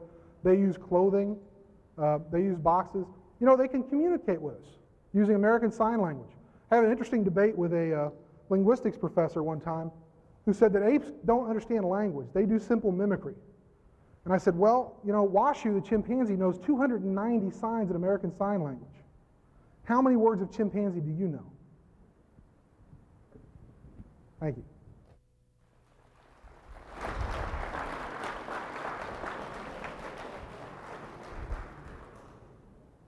All right, let's see. If we evolved from apes, why do we have a conscious, and know what is right and wrong, and apes do not? I think it is fascinating to study the apes. The apes are very complex creatures, and I'm thrilled for those who take time to study them and try to protect them and things like that. I'm certainly not in favor of exterminating any species at all. But I think the fact that the ape is such a complex creature and is able to work very well in his environment is proof he was designed by a very intelligent designer. Certainly not proof that we have a common ancestor with them. Again, a freshman law student could take that one apart in a few seconds if it was on trial. But it's not, unfortunately. It needs to be. They keep putting creation on trial. You know, should it be taught in the schools? Well, let's put evolution on trial. Where's the evidence for this theory? Okay, so I have no other response other than I agree they're very complex creatures, but I think it's evidence of design. It's not evidence of a common ancestor. There's two questions on one, Dr. Hartman, if you don't mind. Apparently one of your students, because they signed their name, you said they get credit or something. What is your definition of kind? I would say the same kind of animal are those that were probably originally able to reproduce. In the original created kind, they were able to reproduce, and they may have diversified now because of all sorts of factors, that now they're no longer able to reproduce, but they're probably still recognizable as the same kind, as having descended from an animal that was able to reproduce. Second question on the same card, so your student gets 2 points, I guess. Why can't you believe evolution and creation? Can you prove there's a God? Well, I guess you'd have to go back to what is the definition of evolution. If you mean animals produce a totally different kind, well, there's no evidence for that. If you mean can animals produce varieties, well, certainly I believe that. So you'd have to define the word evolution before I could answer that question. As far as could God use evolution, couldn't God have used evolution to get us here? Well, I have several points I'd like to make on that. Number one, that is not the clear teaching of the Bible. I mean, that's pretty obvious. If you want to believe God used evolution, you're certainly welcome to do that. However, that is not what the Bible teaches. Secondly, I'd like to point out, that would be a retarded God who couldn't make it right first time. I would not worship a God like that, that's for sure.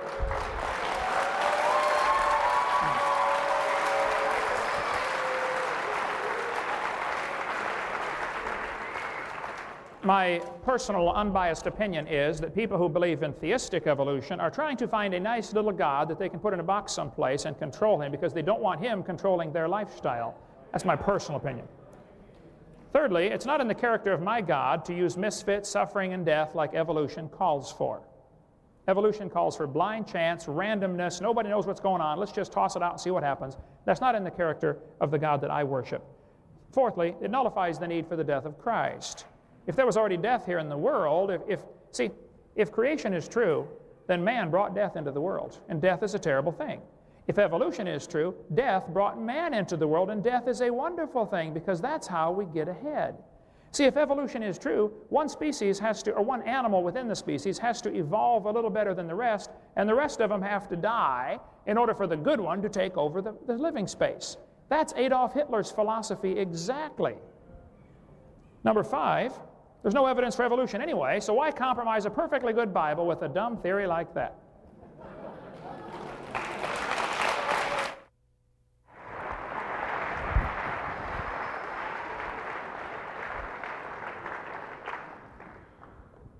I was asked earlier to define macroevolution. Macroevolution is simply an accumulation of microevolutionary change over time such that you no longer get two species who are capable of mating naturally and producing fertile offspring. That's what Dr. Hovind just said happened. You have animals branching out until they're no longer able to reproduce. That's macroevolution, and I'd like the $250,000 in small bills delivered to my office. I mean, that's it, folks. That's our definition of macroevolution. It's the definition that's in all the science textbooks. That's macroevolution in a nutshell. You get enough accumulated microevolutionary changes until you can't have two species mating and producing the same kind of animal anymore. That's it. In fact, I put the chart up there and I explained it to you. That's what it is. Why can't you believe evolution and creationism? I don't see why you can't. I don't think that if you're a theistic evolutionist or whatever term you want to call them, that you're necessarily putting God in a box. Trying to control God. I think it's people that are trying to figure out a way that they can merge their faith, their belief, their notion of spirituality with what their eyes and their mind tells them, what we observe about the natural order of the world. You know, there has to be a way. If I believe, and I'm using the I rhetorically, if I believe there's a God, but I also understand that evolution is the way things work, then I'm going to try and put the two things together, and I don't think they have to be mutually exclusive. Can you prove there is a God? You know, I wouldn't try to make such an offer, but you know, the offer, the $250,000 offer, you could just as easily twist it around and say, I'll offer anybody in the room $250,000 if they can offer me proof that God exists to my satisfaction, because that's what Mr. Hovind is saying. You have to prove it to my satisfaction in order for me to give you the money. Well, again, I'll ask what his criteria are. Well, proving all 5 of those literally means you do have to create a new universe, because that's the first step in his a list of things that you have to prove. If I could create a new universe, I would be like a God. And evolution doesn't teach us that we're trying to be gods. We're just trying to be people. Thank you. Okay, my question here was asked, what about the geologic column? Discuss the significance or lack of it to the layers of geologic formation. The geologic column was invented in the 1830s by many people. Charles Lyell's the primary culprit. Each layer was given a different name and age and an index fossil. I taught earth science for 15 years. The geologic column is the Bible for the evolutionist. It only exists one place in the world, and that is in the textbooks. There is no geologic column. They know that, those who study it. This author said if there were a column of sediments, unfortunately, no such column exists. There is no geologic column. There are many layers to the earth, that's true, but those all formed during one big flood in the days of Noah. The fact that you can prove this because in between these layers there are seldom, if ever, found any erosion marks. Now, don't you think if that layer sat there for 10 million years waiting for the next one to be laid down, there'd be a little bit of rain? Plus, where did the next layer come from? But from further sediments, which indicates more water moving. So, of course, there'd be erosion marks. There aren't erosion marks between these layers. The geologic column is a hoax. It doesn't exist. It's based on circular reasoning. I go through that on my videotape number 4 for 30 minutes about the geologic column. The layers are not different ages. They cannot be. And it's all based on circular reasoning. I prove all that from lots of quotes on video number 4. Let me get to one more point in my last minute. It's all dated by index fossils. Get up here. Oh. Right here. No. All over the world, petrified trees are found standing straight up. They're running through multiple rock layers. Now, these rock layers are dated at vastly different ages. They'll say this layer is 10 million years older than the one, above it, and yet we find petrified trees standing up in the vertical position. Sometimes petrified trees are upside down, running through many rock layers. Those rock layers all had to be laid down in a big flood. The tree didn't stand there for millions of years waiting for the mud to form around it. Mount St. Helens is producing the exact same phenomena right now from the thousands of trees that were blown into Spirit Lake back in 1980. They're being buried standing up. None of them grew there. And it's going to look like a miniature geologic column someday. And it happened because of a flood. So the geologic column, it's tragic that this is taught to students in school as if it's some kind of fact when it's absolutely not. It's a bunch of baloney. We cover that in video number 4 and also on my website. Thank you.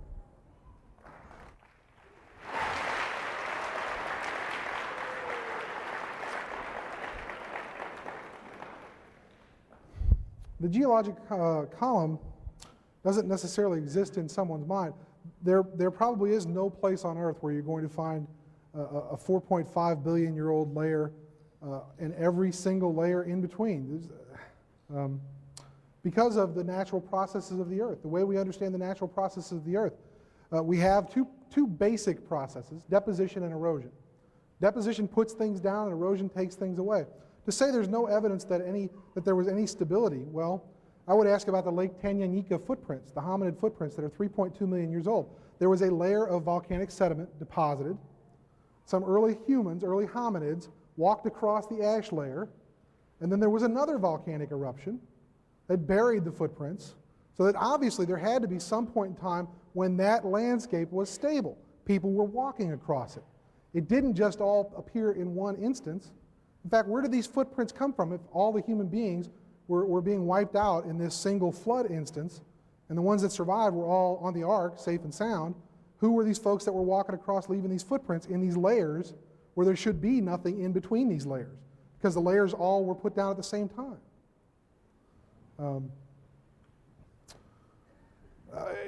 In terms of finding things like trees in the geologic column, we find all kinds of unusual things in the geologic column. It's because the Earth is not static.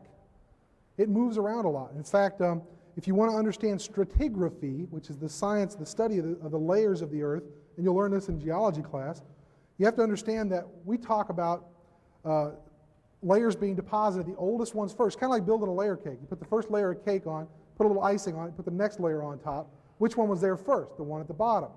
But we also talk about that in a conformable sequence. That means where there hasn't been any evidence of earthquakes or volcanism or things where things get shifted around, things get mixed up. That's quite common. And you have to be able to read the Earth. I have to stop there, but thank you. Oh, I guess I have the next question.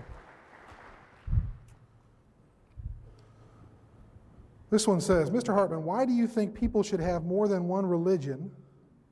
And if you read the Bible, why do you teach evolution? I mean, the answer is clear, black and white. I don't think people should have more than one religion. I think you should have whatever religious beliefs you're comfortable with. Religious beliefs, lack of religious beliefs. I'm not going to dictate to you how you should believe, whether you should not believe.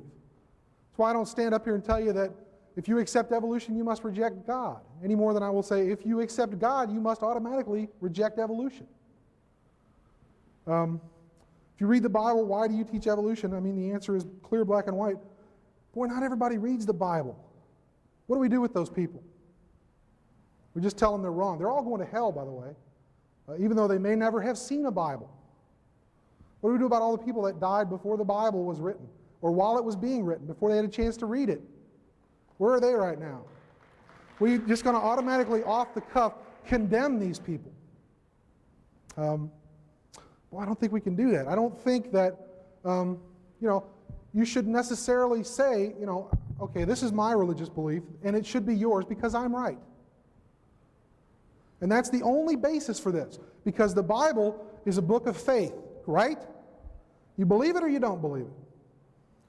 If you believe it, well, great, good for you. How many different versions of the Bible are there? Just one? Oh, I don't think so. There are different interpretations. My Catholic Bible, when I was growing up, has extra books in it. The books of the Apocrypha. I'm sorry? Heresy. Okay. Now I'm going to be heckled. Thank you. I appreciate that. Talk about ad hominem attacks, right? Thank you. I won't, by the way, return the favor. I won't do that. There's 1 billion Catholics in the world. They're all wrong.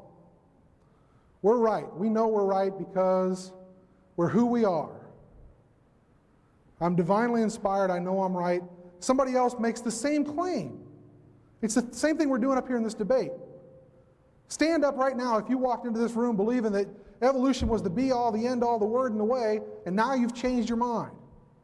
Or vice versa. I'm a Bible-thumping Christian, by golly, but you know what? I'm going to throw my Bible in the trash can because I don't believe it anymore. Did we change anybody's minds that radically tonight? It's not going to happen. I could be standing up here, an audience of Baptists, an audience of Presbyterians. I've given debates and lectures to Unitarian churches, to Catholic churches, to Lutheran churches. I listened. During the break, I had a gentleman come up and tell me that, basically I was misguided, I was evil, I had these evil followers.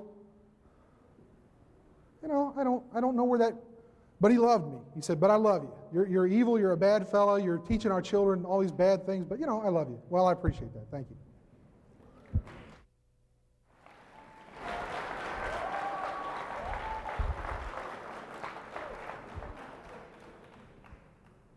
Well, let's see. We got about 10 subjects open here. I don't know if we're going to be able to close any of them.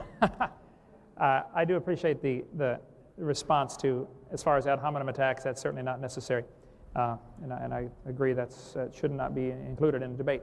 The material that we're discussing needs to stick with science. Quite a few of these questions deals with which version of the Bible and stuff like that. Though I have a very strong opinion on that topic, I don't think that's the purpose of this debate tonight.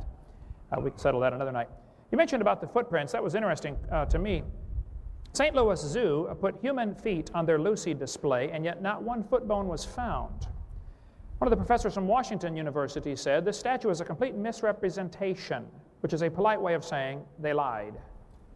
The zoo director, Bruce Carr, said, zoo officials have no plans to knuckle under. We cannot be updating every exhibit based upon every new piece of evidence. We look at the overall exhibit and the impression it creates. We think the overall impression this exhibit creates is correct. I know what impression they're trying to get across, too. They're trying to impress the kids with the idea that they've got evidence for evolution when they really don't.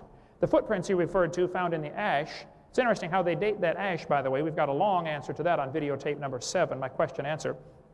And somebody mentioned they came during the break and said, you're just in this for the money. Well, I'll tell you what, I don't charge anything for my seminars. I have produced videotapes for 10 years that are not copyrighted.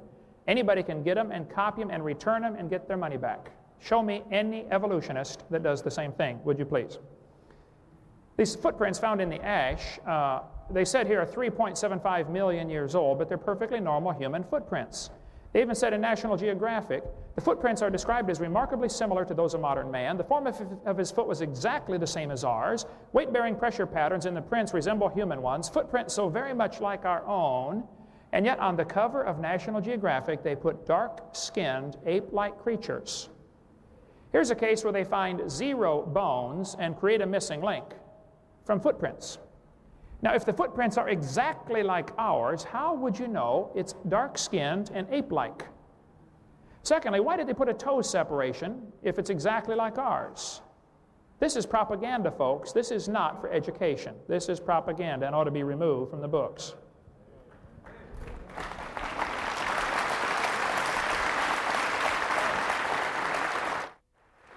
Oh, I think one more. I need my mic on. There'll be one more question from each gentleman, and then we'll have the closing remarks after that. So one more question each. Can we and take then, like a 2-minute break before the closing remarks? Sure, we can. Because I want to get some more water. Good. All right. I got Oh, half of my. thanks. I did not get time to call up the slides that I have for this one, but I cover this pretty thoroughly on my video number 6 about the fossil record and the sorting of the fossils. The question says, please explain the order in the fossil record from simple to complex. If you use your infamous bird bones and clams argument, please keep in mind that there are far more than birds and clams. Okay, let me explain what the bird to clam argument is. What has happened in the early 1800s, some people decided evolution is true, and now we must go look for the evidence. So they start with the preconceived idea that evolution happened, and they did nothing but follow Aristotle's old chain of being, that you start with the simple and go to the complex. Evolution is nothing more than a regurgitation of Aristotle's theory from 2,004 or 500 years ago, whatever it was. The sorting of the fossils in the fossil record, first place, there is no clear sorting to the fossils. And even major evolutionists will tell you, look folks, it's silly for the creationists to be arguing about the order of the fossil record because there is no good order to the fossil record. The fact is, I think clams are generally found at the bottom of the geologic column, though not always. I mean, clams are found on top of Mount Everest. But clams are generally found at the bottom because they're already at the bottom. I mean, when a flood comes, they're the first ones going to be buried, obviously. So I think they're buried, birds are buried on top because birds are going to be the last ones to drown in a flood. They fly around till they run out of gas. So they're sorted based upon their habitat. Secondly, they're sorted based upon their intelligence. As best anybody can figure out, clams are not too bright. Thirdly, they're sorted based upon their mobility. Clams cannot run very fast. So they're likely to be the first ones buried. And I think if there is any sorting to the geologic column, and there isn't a real good sorting, but any sorting that there is based on hydrologic sorting that is obviously from a flood. See, some people don't like the idea of a flood because that means God, who created the world, has the authority to judge his creation. And they want to keep their God, if they have one, they want to keep him in a box where he has no authority to judge their sin. I'm convinced that's the real hidden agenda behind all this. The Bible says in 2 Peter chapter 3, in the last days, scoffers would come that would be willingly ignorant of the creation and the flood. And that's what we've got.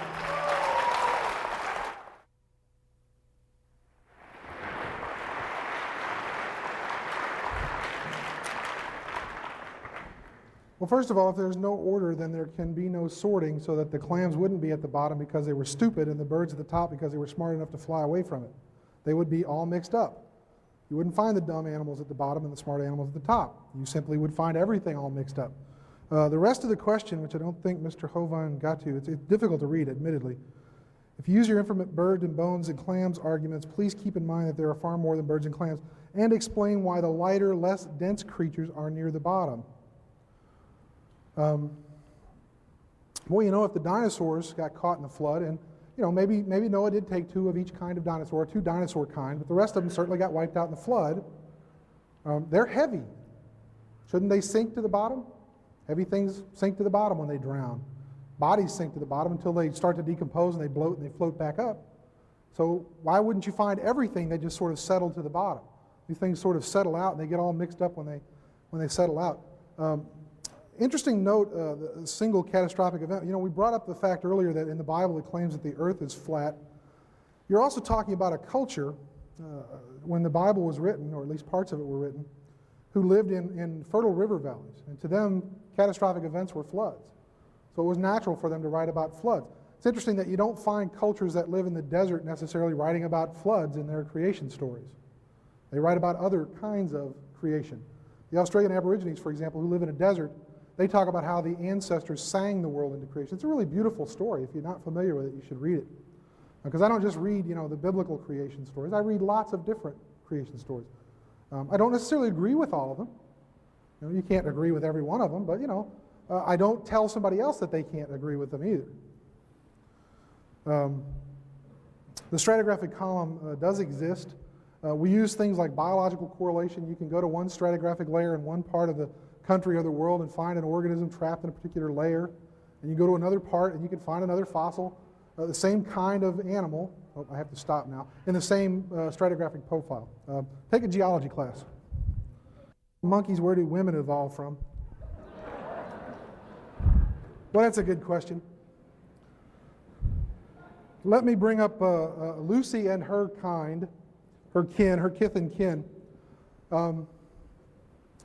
We talk about we don't have any bones from Lucy's foot, but Lucy's not the only Australopithecus afarensis, to use the genus and species that we found. In fact, we have a number of them, including a group of 13 individuals that we found, and we do have foot bones from them.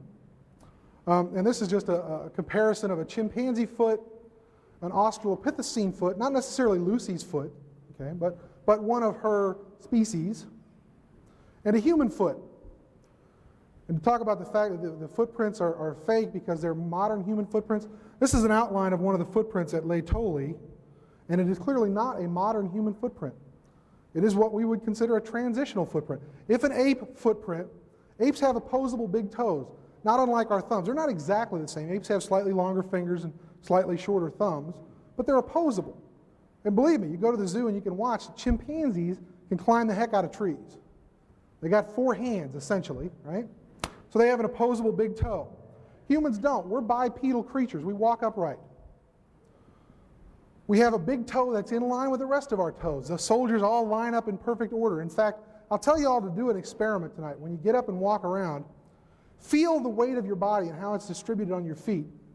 One of the reasons why that big toe is where it is because it's a major balance point. If you lose your little toe in an accident, get it cut off, you don't have to necessarily learn how to walk all over again. It might be difficult, while it's sore, but if you lose your big toe, and my nephew had a lawnmower accident, he lost his big toe to a lawnmower. It took him several months of recuperation and therapy to learn how to walk again because he lost a major balance point. That's what we use it for. Okay? The footprint of the Australopithecines that lived about 3 million years ago, which is about halfway in between when we think humans first emerged and today, has a foot that is transitional. Here are the bones, and here's an outline of the footprint. This is an outline of the Laetoli footprint with the bones superimposed so you can see how it fits together. The big toe is off at an angle. It's not opposable like you would expect to see an ape footprint. It's not straight in a line like you would expect to see a modern human footprint. Okay? It is what we call a divergent big toe.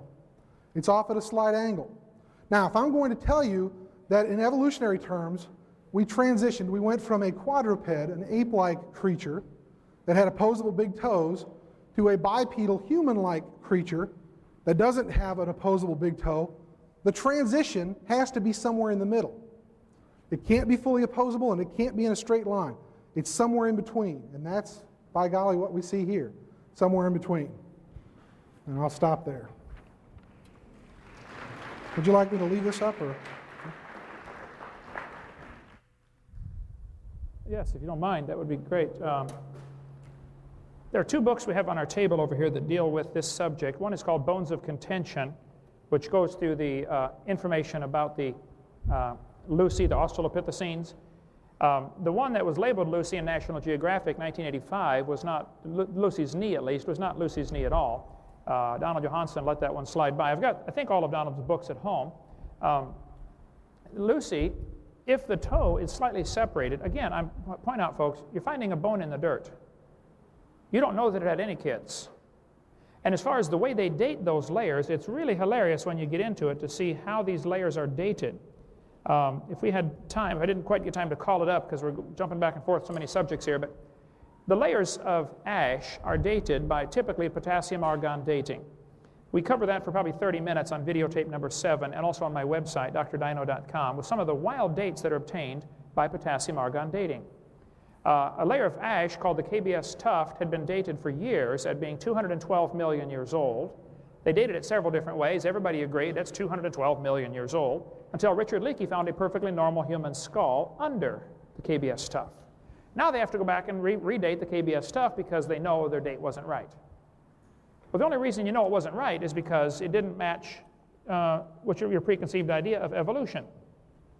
I don't have time, we get less than a minute, I can't even get my slides up for this, but a person that goes barefoot all of their life has a foot that's different shape and wider. The width to length ratio is different than a person that wears shoes all their life. The opposable toe that they put on the footprints in the Laetoli ash over there is not what the footprints showed. I mean, you can read the National Geographic article. It says his form of his foot was exactly the same as ours.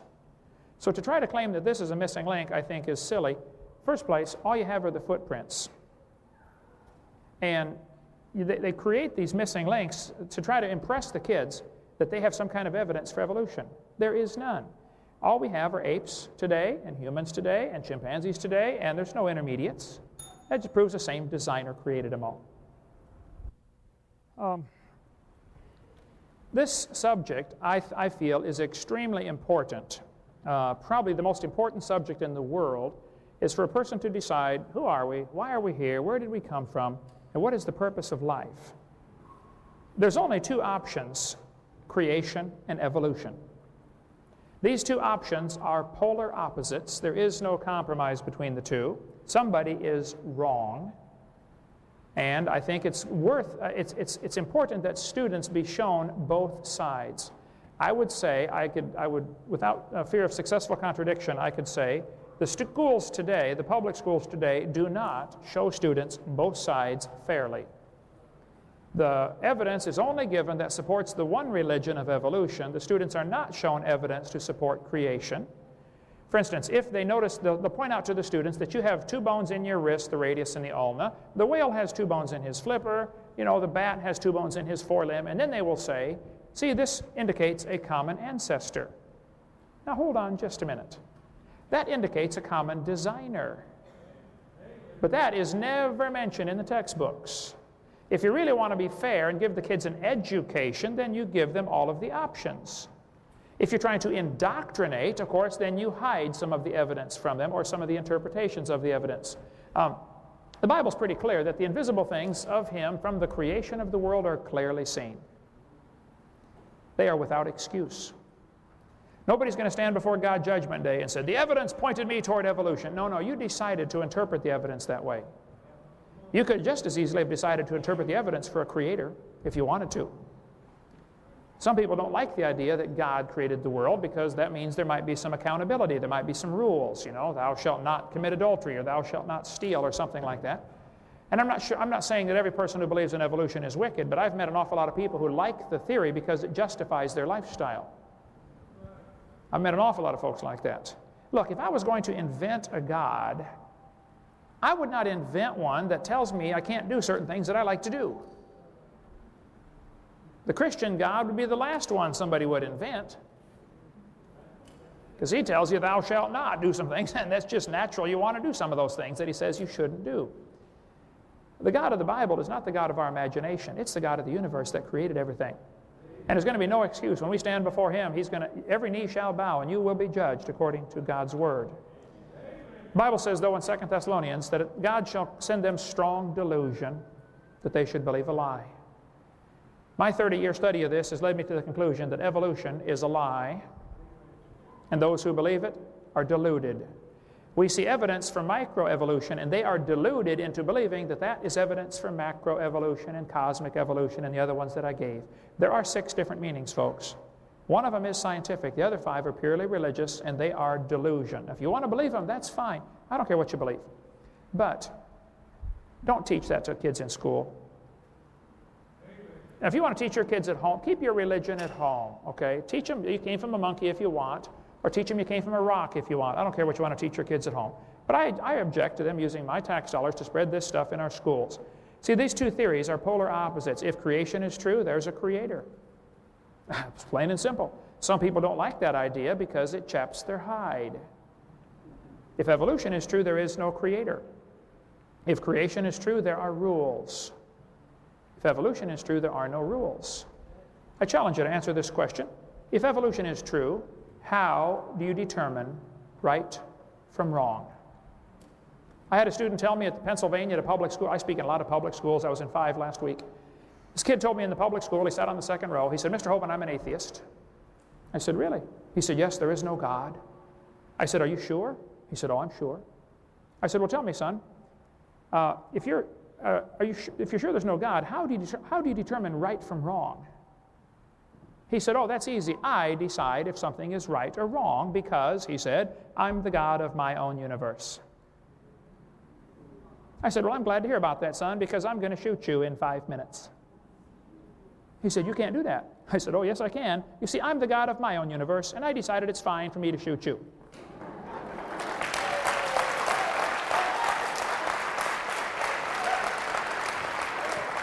Now, one professor was getting pretty upset in a debate I did one time, and he said, there are no absolutes. I said, are you absolutely sure? Think about it, okay? Yes, there are absolutes. Thus saith the Lord. And some people don't like that absolute. But see, evolution is a nice way to get by with saying there are no rules. There's no standard for right and wrong. If creation is true, there's a purpose to life. You're made in God's image. But if evolution is true, there really is no purpose to life. You might as well have fun. If it feels good, do it. get all the gusto you can get. You only go around once, you know. The humanist philosophies that stem from evolution are frightening.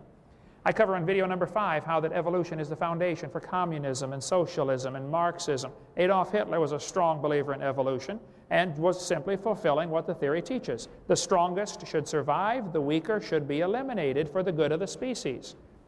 He was acting out what evolution really teaches. If creation is true, then man's a fallen creature. He needs a Savior. But if evolution is true, you don't need a Savior. Saved from what? There's no such thing as sin.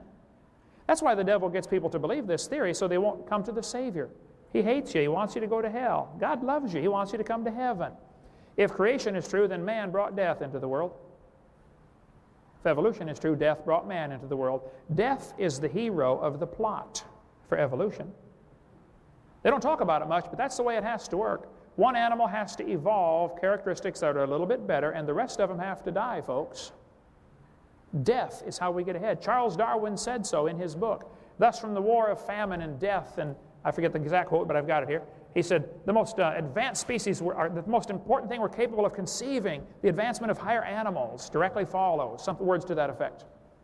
Charles Darwin was convinced that death and suffering and war and famine was a wonderful thing because that's how we get ahead. I quote that in detail in my video number 4. If creation is true, there's an afterlife. God not only made you, He made you for a purpose. Now, if you don't want to do what He says, that's your business. But you'll stand before Him one day, and so will I. If evolution is true, there absolutely is no afterlife. You just get recycled into a worm or a plant. If creation is true, you can actually know the future. Not with evolution. No hope. If you think I leave my gorgeous wife, because I like to come up here and look at you better, you're mistaken. My wife broke her tailbone 9 weeks ago and is sitting at home right now in excruciating pain, and it hurts me deeply to have to leave. She's fine. I can't do anything much for her except, sit there and talk to her and comfort her. But I came because I want students to see there's evidence for the other side, and there is no evidence that we've seen any animal produce any different kind of animal. And it's unfortunate that kids in the universities are not shown the evidence for creation. Why are they lied to? Why are they shown that why are they told that the baby has gill slits? Go check your biology textbooks, folks, right now. It's in your textbooks right here, proven wrong in 1874. Why would somebody leave that in the textbooks? One professor I debated, I gave about 30 different things that are not true in the textbooks, and he said, folks, Mr. Hovind's right, these things are not true. But, Mr. Hovind, I got a question for you. What would you replace them with? I said, folks, what he's trying to not say is, hey, we want the kids to believe in evolution. We have to give them some evidence. He's taken away our evidence, so he's got to find a replacement. I said, sir, I'm sorry. If you don't have any evidence for your theory, I'm sorry. Maybe you should find a new theory.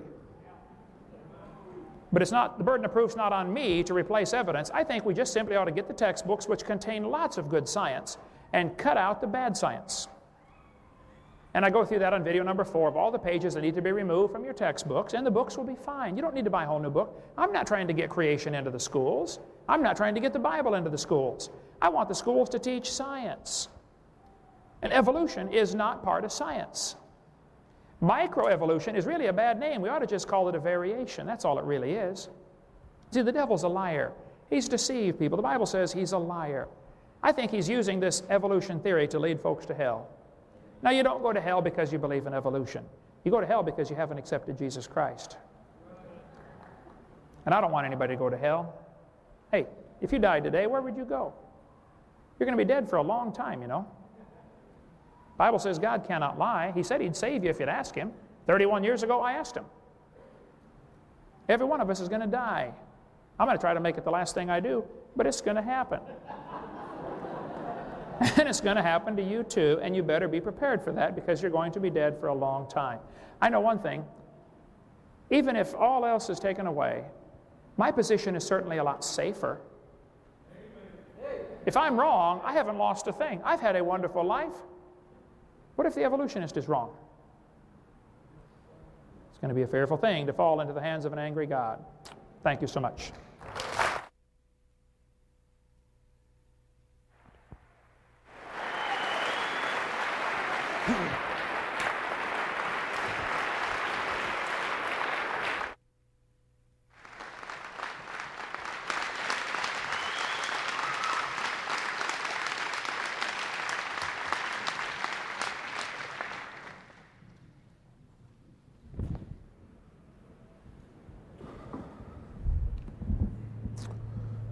Purpose to life. Well, let me start with that. Purpose to life. Dr. Hovind started out earlier this evening talking about humans having a basic desire to understand things, where we came from, how we came to be, why we are where we are. We all have a curious nature, don't we? I mean, human beings are curious, if nothing else. I mean, if we weren't, we wouldn't be doing half the things that we're doing. What purpose to life does evolution offer us? Well, it offers us a chance to learn where we came from, how we came to be, what we're doing here. No morals. Evolution doesn't really discuss morals or not. That's a question for society. What would happen if Dr. Hovind decided that I'm going to murder you in 5 minutes? Would all of you just stand here and let him do it because that's his personal belief and he believes that that's right? Society doesn't allow that. Society sets rules. There are lots of societies that aren't based on the Christian faith that have lots of moral rules. People understand right from wrong whether it's dictated to them in a religious doctrine or not. We have to have rules if we're going to live in a society. Don't we? See, if you look at, I also teach about different cultures in the anthropology department. If you look at a hunting and gathering society, a small group of people, 25 people, living together in a certain area, and they sort of wander around the landscape hunting and gathering for a living, they don't have a whole lot of rules because there's only 25 of them. 25 people, they all know each other. They all know if you screw up. They know if you took it into your own mind to murder somebody else. They're not going to let you get away with it. But what happens when society starts to grow? There are more and more and more of us. How many people do you think are in this room right now? 100, 200 people? Could we all get along the same way? We have to set down some kind of rules. How many people in here have ever broken a law in your life? Raise your hand if you've ever. Speed limit. That's a law. That's wrong, folks. But, you didn't get caught. Or maybe you did get caught and you had to pay a little fine.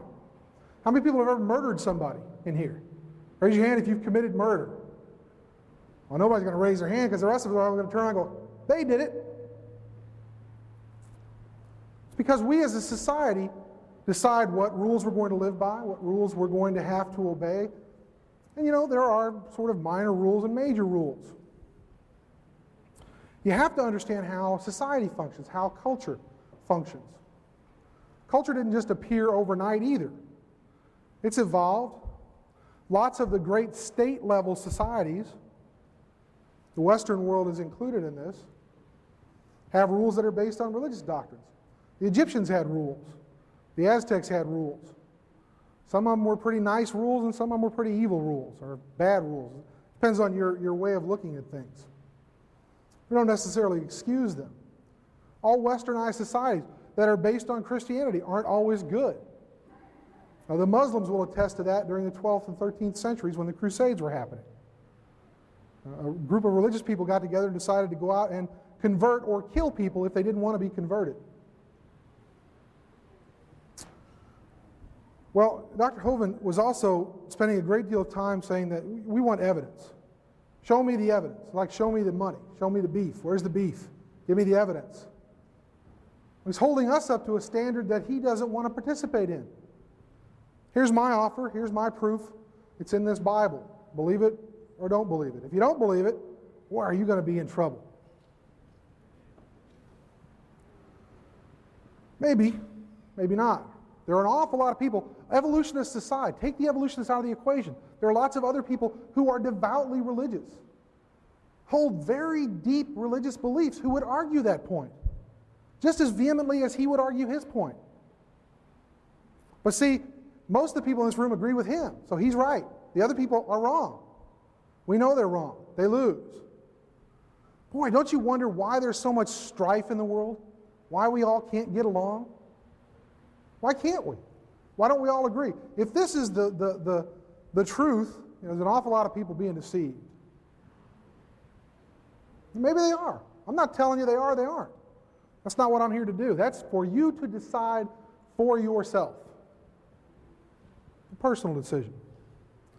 I don't think it's fair to hold somebody up to a level of proof that you're not willing to hold yourself up to. What benefits do we get from evolution? I think he mentioned that there weren't any. How many of you here have been vaccinated for any number of diseases? Anything. Measles, smallpox, polio, all of that came out of evolutionary studies. We studied viruses, we studied bacteria, we study parasitology, we look at parasites, things that make us sick. And we come up with ways to combat them that are a direct result of evolutionary studies. We understand how these things came to be, how they live. Viruses are weird little creatures. We're not really sure if they're alive or not. They're sections of DNA, they're fragments of DNA that invade your cells, right? Like the flu virus.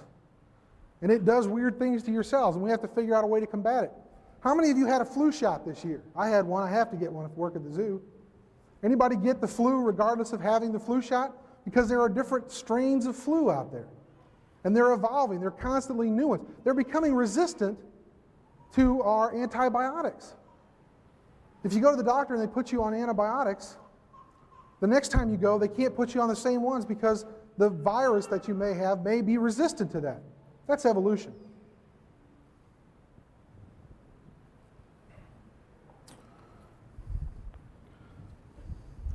I brought a couple of books with me tonight. I just grabbed this one off my shelf. It's called Understanding Human Evolution, 4th edition by Frank Porter and Jeffrey McKee. And I bought a copy of the Bible. This is a 1901. This was printed. Let's see if I can tell you which version it is real quick. The Holy Bible containing the Old and New Testaments translated out of the original tongues, being the version set forth AD 1611, compiled with the most ancient authorities and revised AD 1881 to 1885. It's the 1901 Standard Edition. There's a difference between these two books. This is a science book, and this is a religious book. You're not going to find any science in here. You're probably not going to find a lot of religion in here. Okay? There's a difference. This is a science book. It was meant to be revised because science is constantly changing. We're constantly finding new things. Dr. Hovind keeps pointing out all the things that Charles Darwin said. Most evolutionists would say, well, Charles Darwin had a lot of, he set forth a lot of our basic understanding of evolution, but we don't simply hold up Darwin and say, he was right. It's all natural selection. It's everything he said is correct. We've revised his theories. This is the 4th edition of this book. Every 2 or 3 years, we revise what's in the book because we learn new things. We're constantly learning new things. We know more now than we knew 140 years ago when Darwin wrote The Origin of the Species.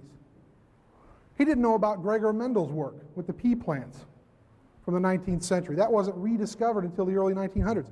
He didn't understand DNA. If he had, he probably would have written a little bit different version of his theory, the same way we're doing today. We revise the science books. We're not trying to deceive anybody. If you pick up a book from the 1960s, there will undoubtedly be errors in it because we've learned new things. 100 years ago, we didn't understand that bacteria could cause diseases. 150 years ago. Now we do. Should we not put that in the science book? Should we not revise the theory? We have to. This book was not designed to be revised. Right? We can't use this simply to explain all of nature. God gave us a curious nature, and then he said, all the answers you need are here. Why do we have a curious nature? Why do humans seek to understand where we come from? I know a lot of you are anti-Catholics. I got that from the heckling I got earlier. But I thought I would read part of the papal bull put out by Paul II. It has nothing to do with Catholicism.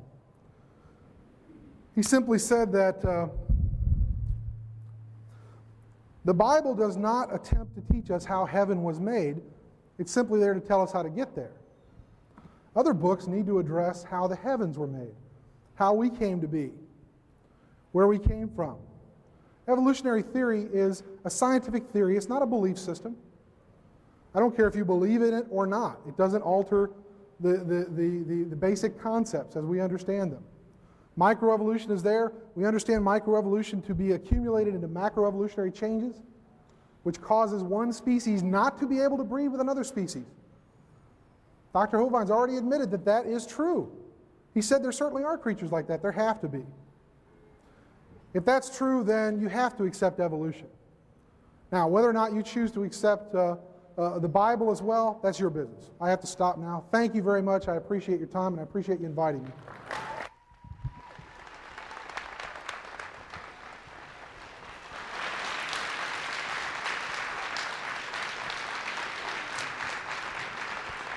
First of all, I say thank you, both of you guys, for coming. Give both of them a round of applause, would you?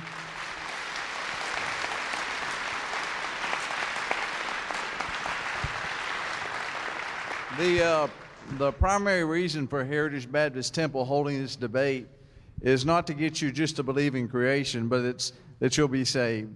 And you know what? If you're not saved, not only will you not make heaven, but you're missing a great life that God has for you. Our desire is not that we're putting our thumb on you and making you feel ignorant and making you feel strange, but our desire is, hey, we know what it means to be saved and what a blessing it is. So why don't you just look to the truth? You know, the Bible says in Isaiah 45:22, look unto me and be ye saved, all the ends of the earth. Listen, God loves you. In Jeremiah 31, he says he draws you with an everlasting love. Why don't Do you want to know more about how to combat the godless theory of evolution? Creation Science Evangelism offers 4 great tools that help strengthen the faith of believers and win the lost to Christ. After 15 years of teaching high school science, Dr. Hovind began Creation Science Evangelism in 1989. We are a ministry that is dedicated to providing tools which will help you combat the evolution philosophy that is destroying the faith of millions every year. The first tool Creation Science offers is their powerful, life-changing video series. Over the last 12 years, well over 1 million videotapes of Dr. Hovind's seminar have circled the globe. They are reaping a harvest of souls for the kingdom of Christ, as well as helping restore the faith of many thousands confused by the evolution propaganda to which they've been subjected. These videos are available in English, Russian, French, Spanish, Japanese, and sign language. The Age of the Earth, first of the 7-part series, teaches that God created the universe about 6,000 years ago in 6 literal days. Could this be true? Can it be scientifically proven that the Earth is not billions of years old?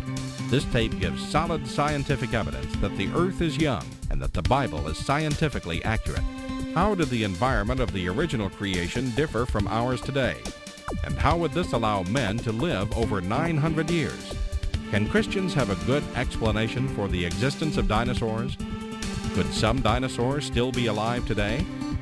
These and many more questions are covered in the 2nd and 3rd part of the series. Evolution has permeated public school textbooks with false and fraudulent information. This video exposes nearly 30 lies commonly found in textbooks. Every public school student, teacher, and school board member needs to watch part 4 of this series. Find out if you have been lied to in your textbooks. Discover the terrible difference evolutionary beliefs have made in the past as well as in recent history in our video number 5. Dictators throughout time have used their evolution-based philosophies to rationalize their brutal actions. Learn how evolution propaganda is being used today to prepare people for the New World Order. This is just a taste of all the information the 17-hour seminar series has to offer. Also available are college courses that expand on the seminars in great detail. For those who can handle a more confrontational atmosphere, our debate series is just for you. I said, now, Mr. Patterson, if you think the tailbone is vestigial, I, Kent Hovind, will pay to have yours removed. Dr. Hovind has debated a wide range of atheists and evolutionists all over the country, and you're sure to find these 12 debates very exciting. These would be perfect to present to that scientifically minded person who likes to argue their point. Our topical series includes exciting topics like why evolution is stupid, public school presentation, children's video about dinosaurs, the Bible and health, Leviathan, the fire-breathing dragon, and many more. Creation Science also offers a variety of visuals like the longevity chart, which presents the entire lineage of Adam to Joseph as given in Genesis. It's exciting to see exactly how many generations were alive at the same time. Hundreds of books on a variety of subjects, videos on incredible creatures that defy evolution, t-shirts, fossils, and more. Make Creation Science Evangelism the one-stop shopping center for your creation material needs. Our two websites, www.drdino.com and www.dinosauradventureland.com, provide our second tool for evangelism. drdino.com is packed with lots of information, from charts and graphs to articles and frequently asked questions. This is also where you will find more information on all of the products CSE has to offer. DinosaurAdventureland.com is great for the kids. They can play lots of fun games and see unusual rides and activities located at Dinosaur Adventureland in Pensacola, Florida. Thousands visit our sites regularly to gain insight into God's creation. The third tool available to you is the live seminars conducted by Dr. Hovind and his son Eric. Since 1989, Dr. Hovind has held seminars and debates in hundreds of churches, schools, and universities in 49 states and 30 foreign countries. His fast-paced, illustrated seminars cover diverse topics, such as evidence for a young Earth, how long Adam lived, dinosaurs living with man, where races came from, radiometric dating, and much more. Our fourth tool is the new, exciting Dinosaur Adventureland. Many thousands have come from all across America to visit our museum, creation bookstore, science center, and theme park, where God gets the glory for science. Our unusual swings, rides, and activities each have a science lesson as well as a spiritual lesson. And captivate everyone from age 4 to 94.